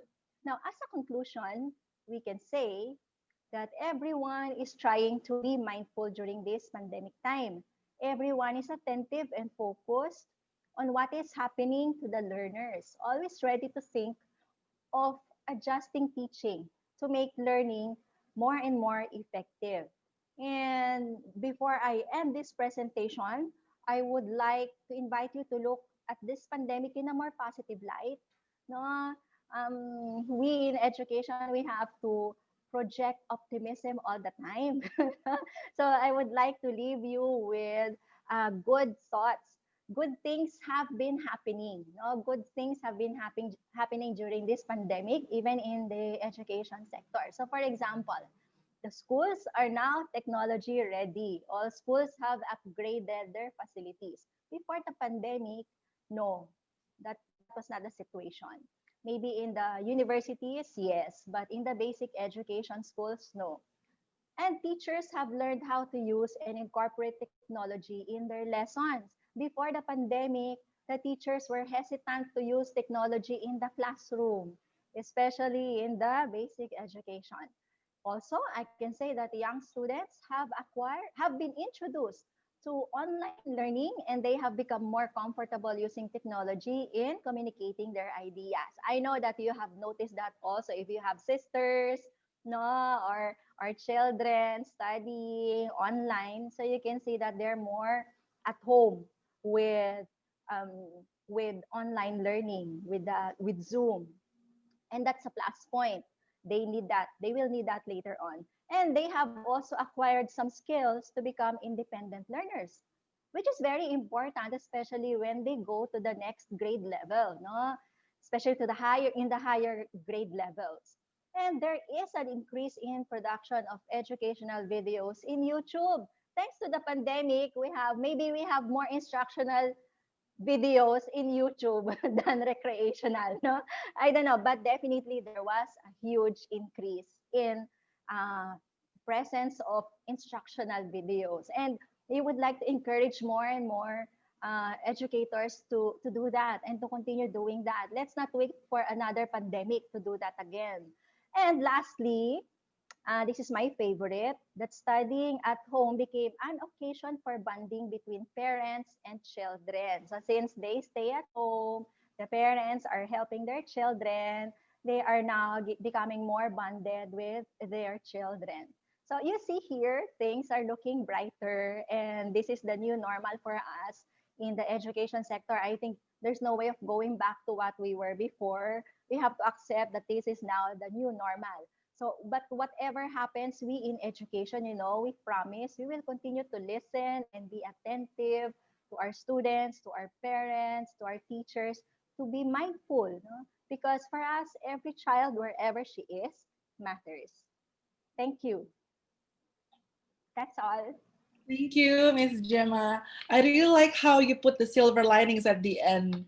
It really shows that the pandemic. We're in this together.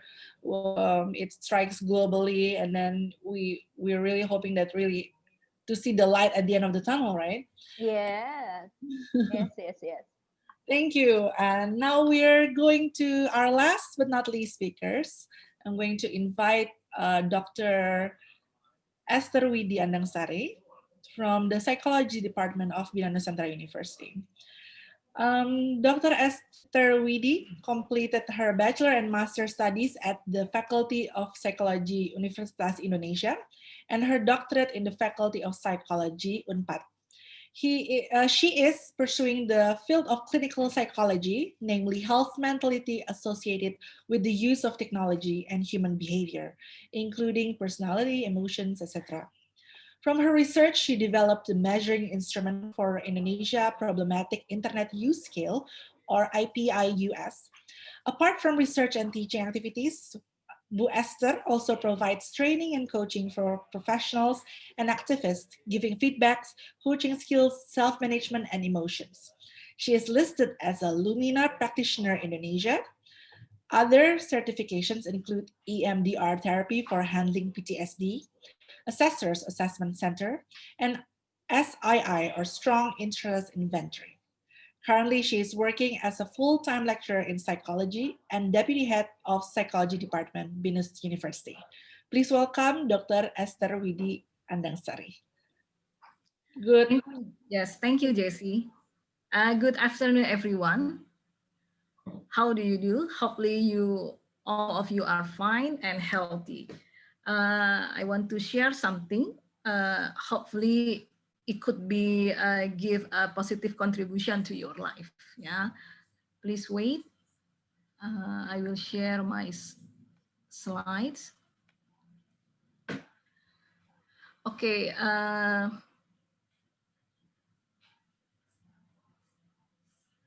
Oops, not yet.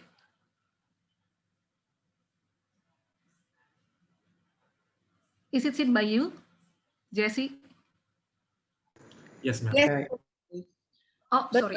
But not yet in full screen. Okay. Wait a minute.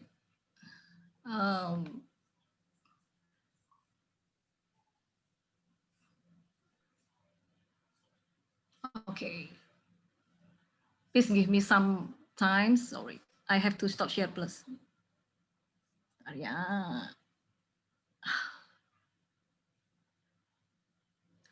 Okay.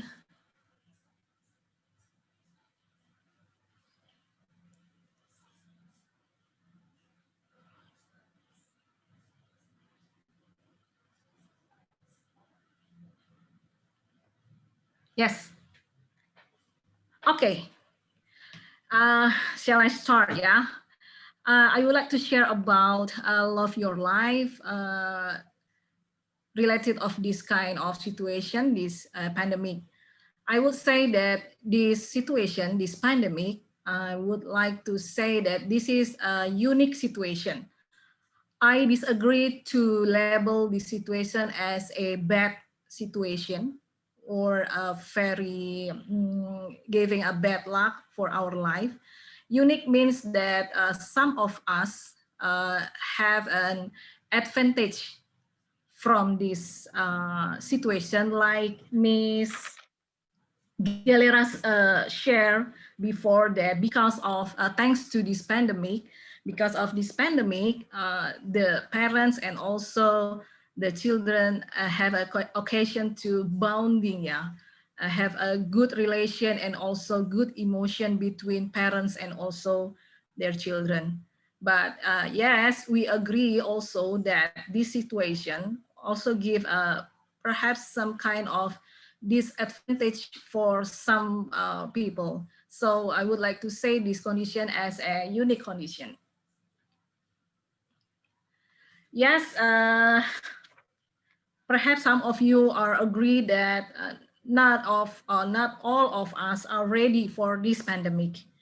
For the first this pandemic began, I also felt anxious. I was very anxious because I'm thinking or overwhelmed or very worried about, of course, about myself. I'm worried. I was worried also about my daughters because this virus kind like we don't know about this. Yeah, so I don't know how to live with this kind of virus.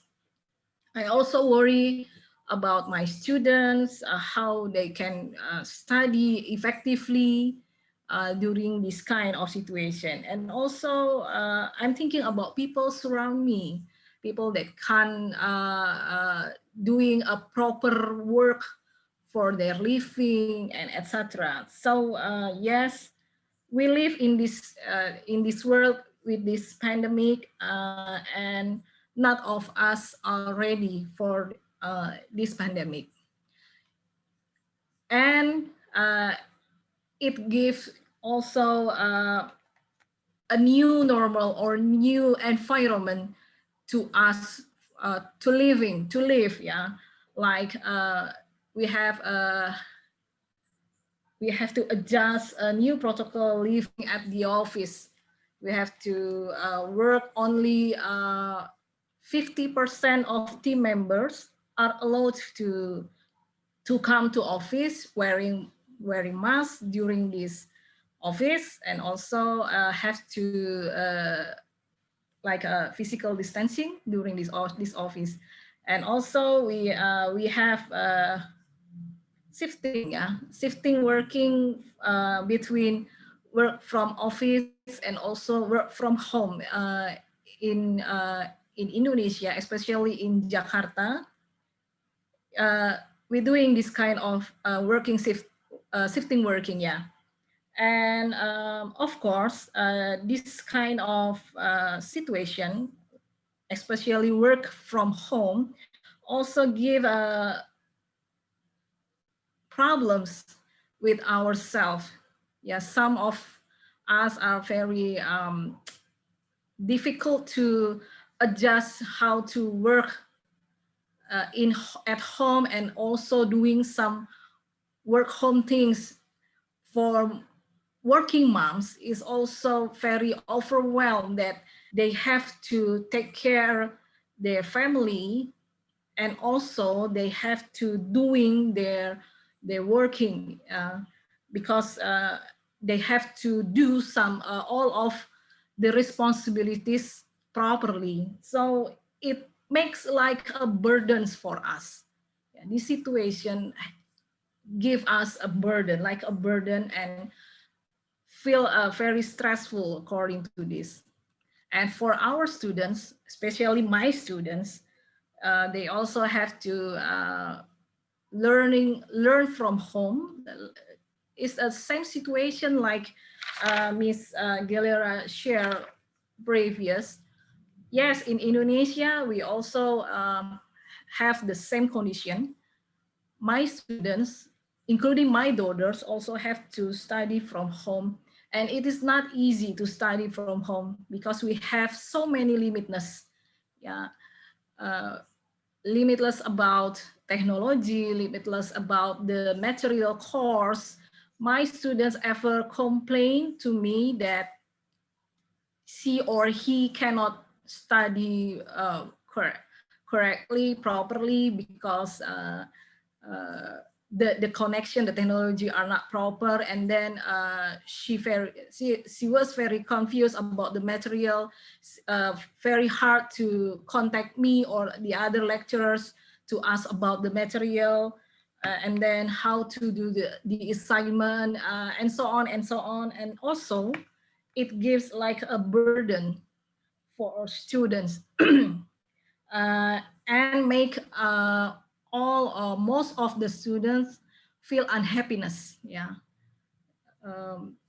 yeah, that's what I've observed about this condition among my students. Yeah, this situation give contribution on stress or burden for every students.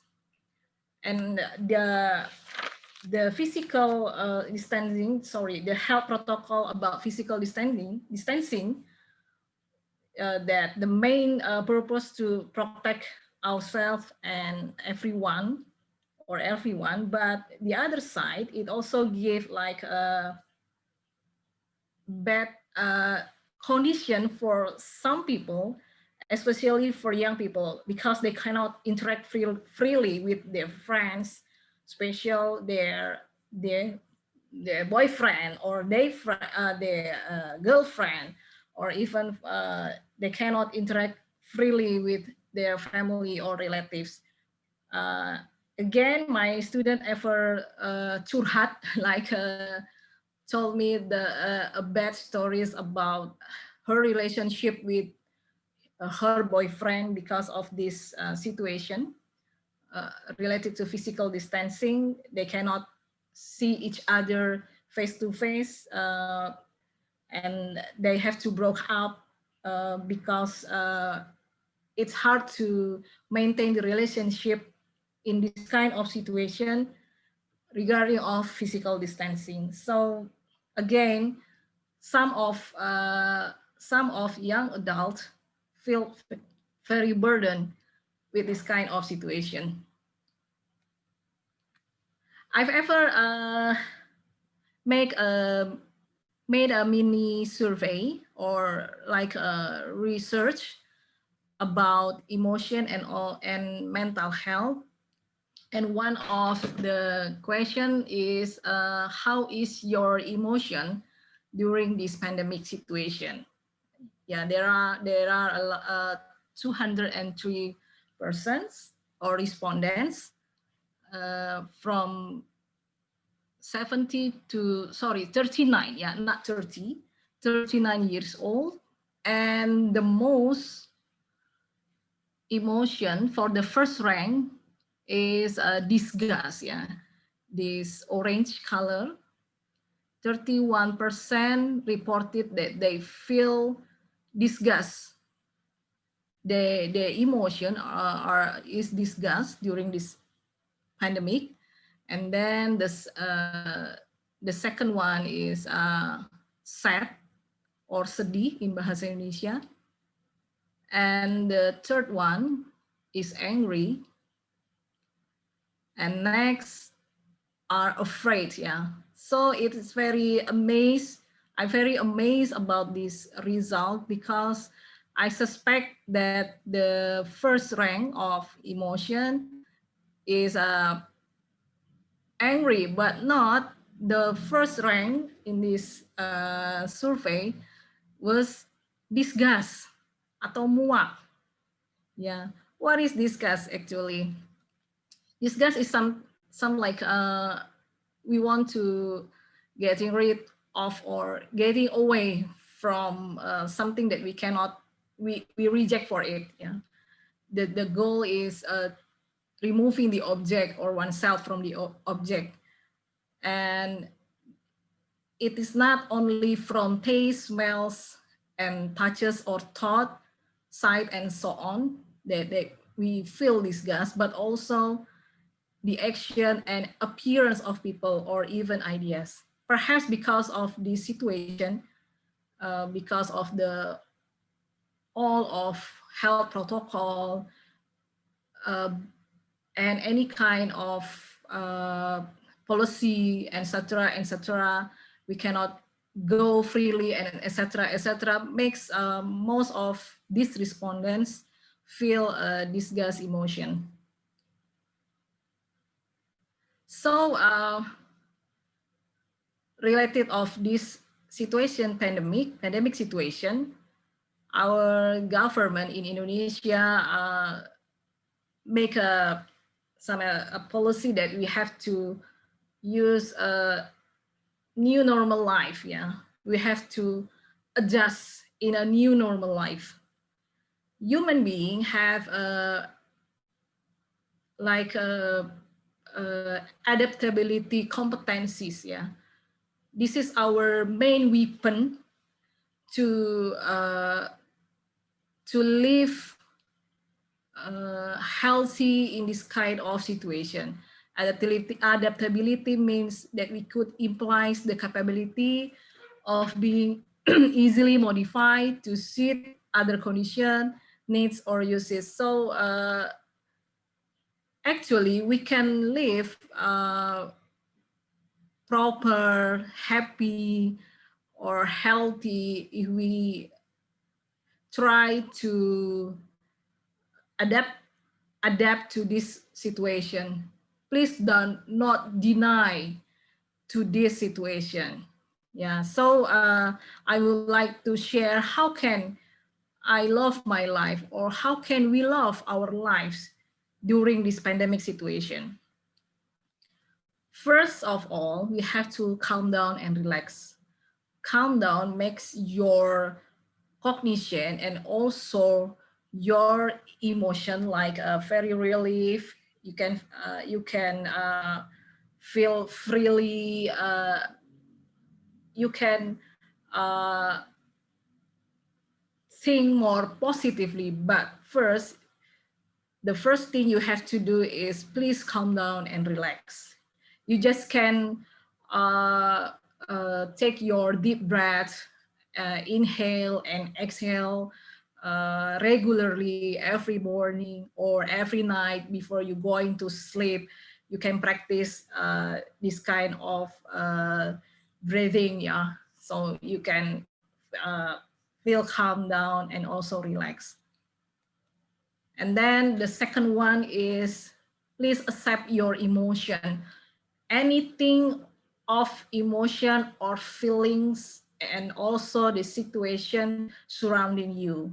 Any kind of feeling or emotion that comes to your mind, to your heart, any kind. Yeah, please accept it. Please don't deny the kind of negative emotion or the negative feeling, or perhaps there are small positive emotion or small positive feelings comes to your mind and also comes to your heart. Yeah, just accept it. Feel that you were disgust, feel that you were angry, feel that you were very sad or very fear about this situation, feel that perhaps you feel that I have to live in this uncertainty situation and without ending pandemic. You just absorb, you just feel it, and then accept it that the situation and also all of that kind of emotion is or are part of your life, part of your mind, part and also part of your feeling.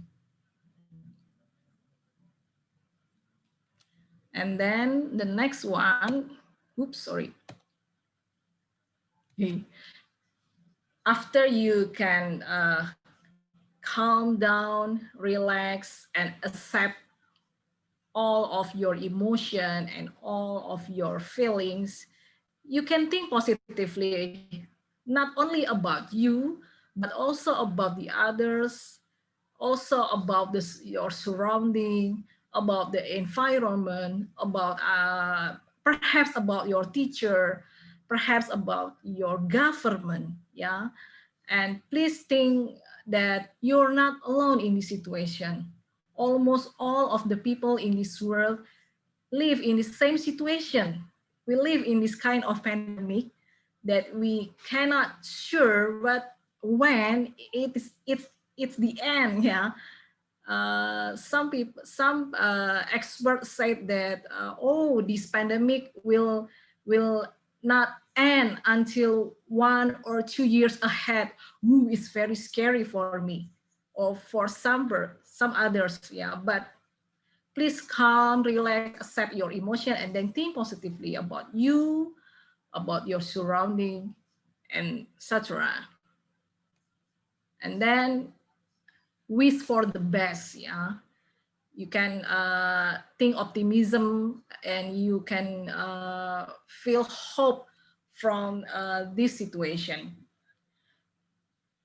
I want to ask you about this. Can you see this bottle? If you see a glass or bottle, fill a water, like perhaps you can see in I don't know. Can you see my bottle? This have a water like this. For optimist people, they can say that this is a half full bottle. But for the pessimist people, they would say this is a half empty bottle. So optimists like that, yeah, that we can see the positive things, even though we know that the negative situation are happening surrounding us. Yeah, how can we be optimism? Yeah, first, again, you have to relax and accept all of your emotion and thinking inside you, and then you can think very positive about your life and also about you, and then you can I don't know, design your goal. It means hope. Hope means goal. Goal means hope. Yeah. So you can design your goal. You can state it, your goal, your wish, anything, your noble dreams, and then you think very sure that you can achieve that goal. You can achieve that kind of target, and you are very motivated to achieve that kind of goal. That's a hope. Yeah, optimism and also hope are correlate each other according to positive psychology. And don't forget to gratitude, to thankful or grateful for any kind you see, you feel, you have, you hear, any kind. Yeah, you can do count your blessing activity, like every night or every morning you can write a note for thankful or grateful thing, like today I am grateful for blah blah blah blah blah.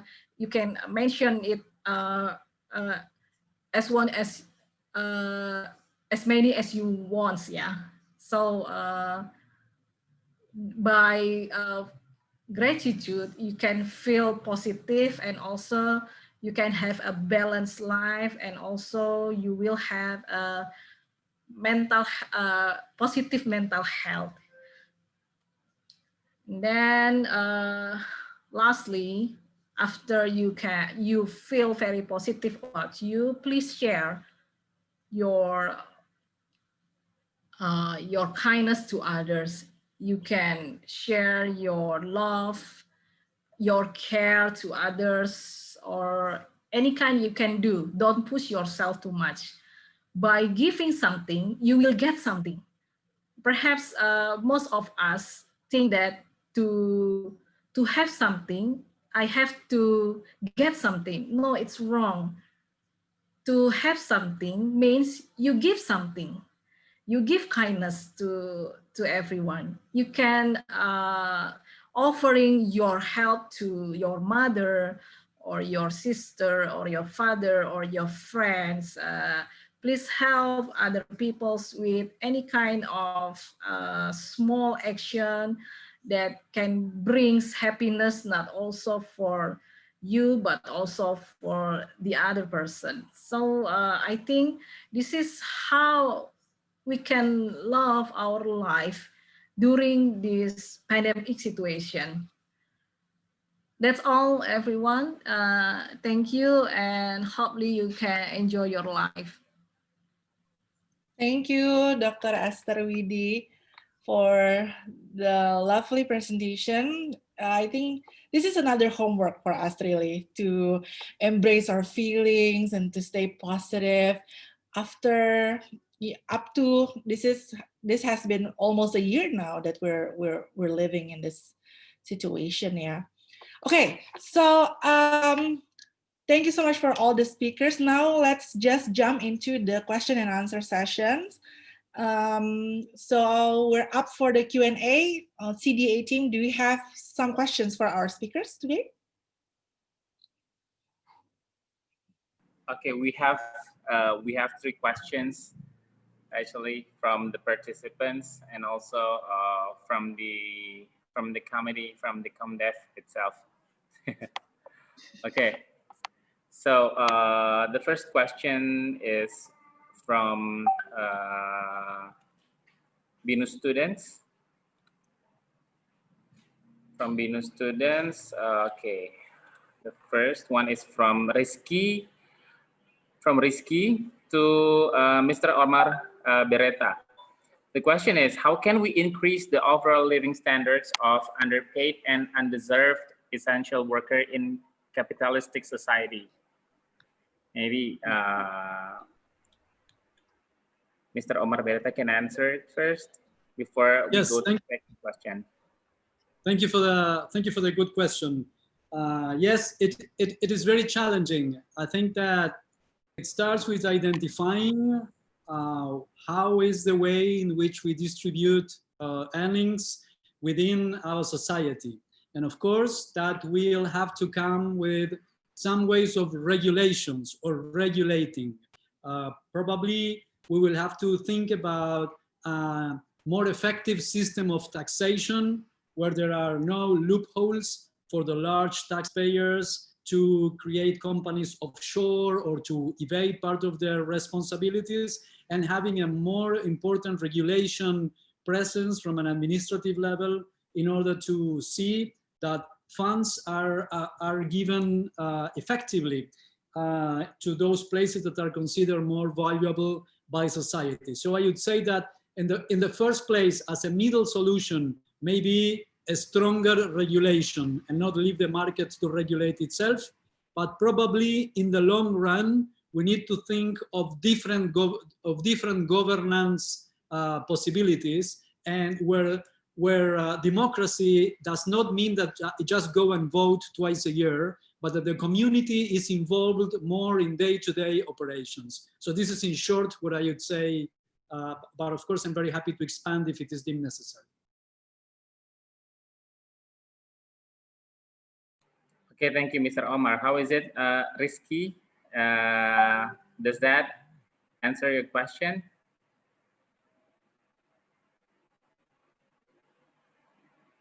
Okay, thank you. Let's go to the next question. It is from Ibu Ria Devita to Dr. Marsen.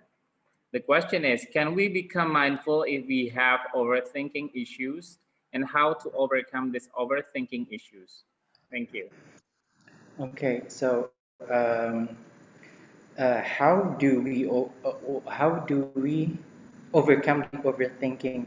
Yeah, that's why being mindful is not an instant process. So it takes practice, and by like by doing little by little, and you you acknowledge that you have developed, that you are actually blossoming every day, and you're gaining more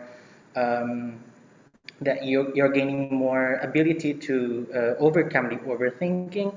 I think, yeah, it can be achieved. I mean, mindfulness can be achieved, but yeah, the bottom line, it's not an instant process, and you have to appreciate yourself for even for the slightest improvement that you've made. I hope that answers the question, Mas Wisnu. Yeah, okay, thank you, Dr. Marsen. And the next question is from Mr. Hassan from CDA to Mr. Andi Bahari. The question is, how do you manage your organic waste? What do you do with your organic waste? Thank you.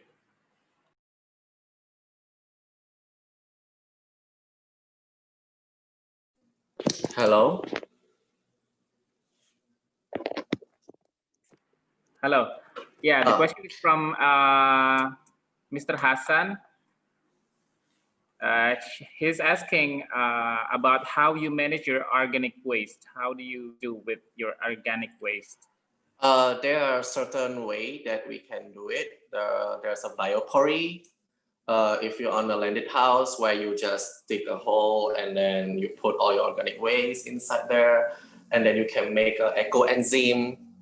You can also buy like a composter where you put all your food waste into it and become compost later. Yeah, there's so many ways. Depends which way that you want to do.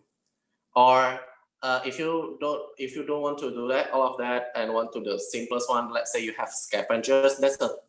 There are a lot type of scavengers actually. There's scavengers who hunting only PET bottles. There are scavengers only hunting organic waste.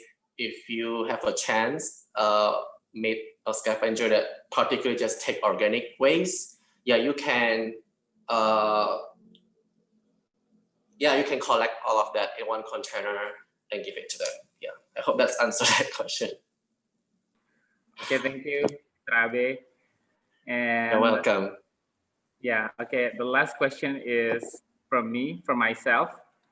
I'm raising this question to any speakers who want to answer this question.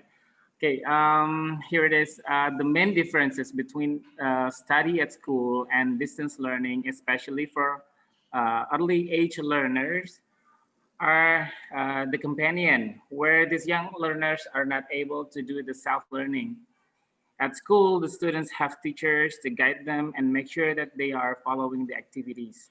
Meanwhile, distance learning in working parents' case, that kind of things does not happen. Their parents go to work and etc. And in this situation, what do you think we can come up with? Or maybe there's any learning method that will work with this situation? Thank you.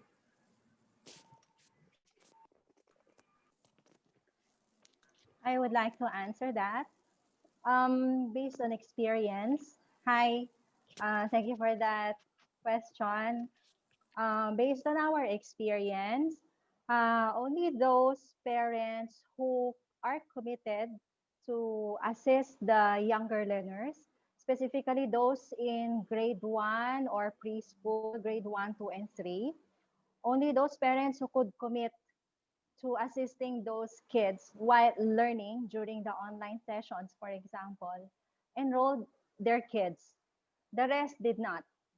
If they could not commit, if there's nobody in the house who could do it, because definitely online learning or distance learning for those young learners is almost impossible without an adult guiding them. No, so it really, this for this pandemic, the younger learners need adult commitment. So I don't know in Indonesia how you do it, but here, what we do is that our experience is that for grades 1, 2, 3, every day we have synchronous online classes, and the parents are with the little kids. No? So when they need to do something, we could see the parents beside them. When they are asked by the teacher to do something, the parents are there to assist, to find the specific page needed to be opened, or to perform something, the parents are there.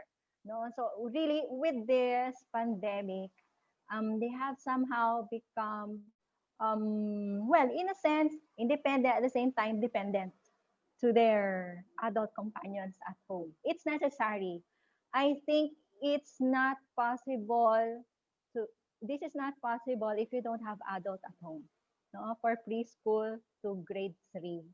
Very hard. No, even for grade 3, actually we have grade 3 students who could manage grade 3, but grade 1 and 2 and preschool, I think still hard.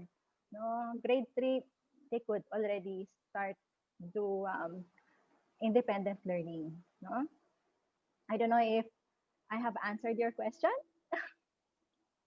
Yeah, okay, thank you, Miss Gemma. Thank you. But yeah, I think the thing is not the technology. I mean, we can apply the distance learning. I mean, we have Zoom or any other online learning facilities. But when the parents not there, that's the thing. Yeah. Yes, definitely. Definitely. They Okay. need the adults. They need adults. Sometimes, in our cases, since in the Philippines, it's common in our culture that we have extended family at home. So if it's not the parents, since they go out to work, the grandparents are there, or the siblings who are also into online learning. But usually, online learning is not the whole day. So what happens is that the older siblings sometimes assist the younger siblings when the parents are not available. Yeah, thank you, Miss Gemma.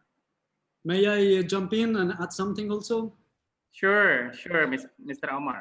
Thank you. Yes, I would like to thank you for these interesting remarks. I would like to complement something from South America. Education is a constitutional right that must be guaranteed by the state to everybody, to every children in the country. So it is very important that the fact of the pandemic doesn't create more difference than the social differences that exist.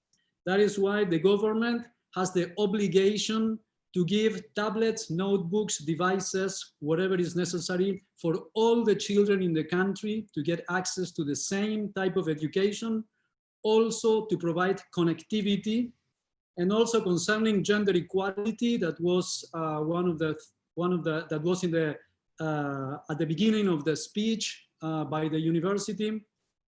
We should not rely on mothers to do this job. This is something that has to be divided equally between the parents, and the government also has to provide the necessary assistance there to safeguard the mental health of the parents, which of course it can be very trying. And so this constitutional right of education is effectively, so it is not that the government is helping us, it is the obligation of the governments to provide this universal right. Thank you. Thank you, Mr. Omar. So we need the government's assistance for this, or government support for this, yeah? Okay, thank you, Mr. Omar.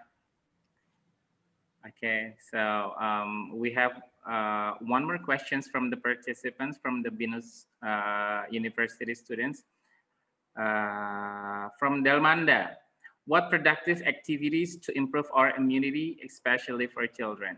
I think it's not, this question is not specifically addressed to specific speaker, maybe. Anyone who wants to answer this question, please. Okay, I'm trying to answer the question from Delmanda. Well, actually, the relationship between physical activity and immunity or immunity is not, it's not one directional. Immunity is not only boosted by doing physical activity, but has also to be combined with nutrition and good home condition and good upbringing. So we have to make sure that all those factors are contributing or in line in order to have a good immunity for children. But as for physical activity, I think most active physical activity, like maybe when they play hide and seek, they run around the house, or maybe doing sports but within their own house, it is a good physical activity. So I think any physical activity is good for kids. Hopefully it answers the question. So, thank you, Dr. Marcen. And we have one more question here from Nabil Farhan, BINUS students. The question is there any obstacle in South America, especially in Puerto Rico, to provide their facilities to students along this pandemic? Yeah, again, this is not specifically addressed to a specific speaker. Anyone, please? Well, I guess that I am the near one, at least the near one to Puerto Rico. Actually, Puerto Rico has a very strange status because it is an associated free state of the United States. And I do not have any knowledge because our organization does not do work in North America or its associated states. But I can tell you, having been born and raised in South America, that the United States is a very difficult neighbor. So it is not very easy to have him nearby. And the United States also has a very bad quality of public education. If you want to get education, you have to pay a lot of money. And actually, student debt, student loans is one of probably the next big bubble because students have been given trillions of dollars of student loans and that they will probably not be able to repay. Actually, since I am living in this area, I am meeting a lot of kids from the US that are running away from their debt with the banks. So probably not a very good situation in Puerto Rico. That's my assessment. Okay, thank you. Yeah, Miss Jessie or Mr. Hassan, do we still have time for one more question? Probably just one more questions for Miss Gemma. For Miss Gemma, yeah. Yeah, how to do the teaching activity. Yeah, to Miss Gemma from Nurul Lestari, how to do the teaching activity for practical subject. Please, Miss Gemma. Yes, I have asked the one who asked the question, which subject in particular. And she said it's about, for example, in kitchen activity, in practical sciences. Well, what we do here in the Philippines is that we ask the students to send us a video of them cooking. But as to the tasting of what they have cooked, for example, in their kitchen, we ask the parents to evaluate it. No? And we ask the parents to be as truthful as possible. So remember that education of the students is not just by the teachers, but also by the parents. So we put a lot of trust on the parents when they do that. No? Anyway, that's the best we could do during this time of the pandemic. But we give, for example, the teachers of practical science, practical cooking, would sometimes do the actual session with the students on video. And then as assessment, she asks them to do it themselves, no, and send her the video. And the parents take care of taking the video. But the tasting, it's care of the parents. Because here in my country, the children are not yet allowed to go out of their homes. No. And the parents, since they are very busy, some already go to work. Sometimes it's not possible to make them bring what their children have cooked in their homes. So what we ask them is for them to grade the product, what they have cooked. So that's how we do it here in the Philippines. Well, for example, if it's decorating a plate, that's easier. The teacher can do that. The teacher can assess it. They just take a picture of video of the decorated plate or the plating of the dish. That's easier. So there are some practical classes that we need the cooperation of the parents. That's it. I hope I answered her question. Thank you, Ms. Gemma. Yeah. Okay. I think that's enough for the Q&A session. This conference, I'll give you back to you, Ms. Jessie. Okay, thank you, Mr. Wisnu, for helping conducting the Q&A sessions. So I think we're already at the end of the webinar. I think we have to agree that we are all part of this unacceptably. Yeah? But I think that this discussion has led us to think that how do we take part in this situation? How do we embrace? How to be healthy inside out, and also to be mindful about ourselves and the society. So again, I'm going to say my gratitude to our speakers. Thank you so much, Dr. Marsen Isbay Putra, Mr. Abe from WCD, Mr. Omar Beretta, and then also Ms. Gemma Galera, and then also Dr. Esther Widi Anangsari for your time and for your presentations. Very lovely presentations and discussion today. So we're going to close this session with a photo session. So I'm going to invite everybody to open their video so that we can have virtual pictures together. Okay, please, all participants, can you please activate your camera so I can take a group picture of, I don't know how many pages we have here. I think we have 10 pages. 10 pages, okay. Okay. The first page, 1, 2, 3. Yeah, thank you. And then next page, 1, 2, 3.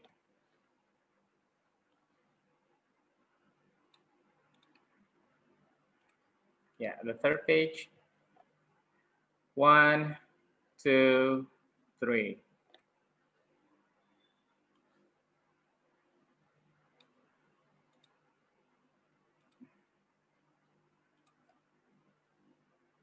This might take a while. Please be patient. 1, 2, 3.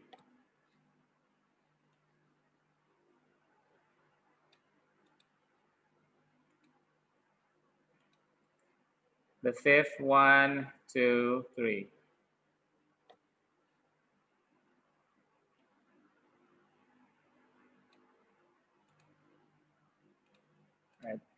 Next page, 1, 2, 3.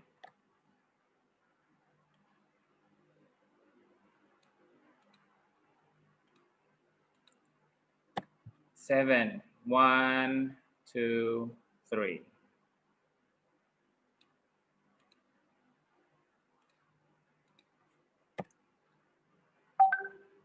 8, 1, 2, 3. 9, 1, 2, 3.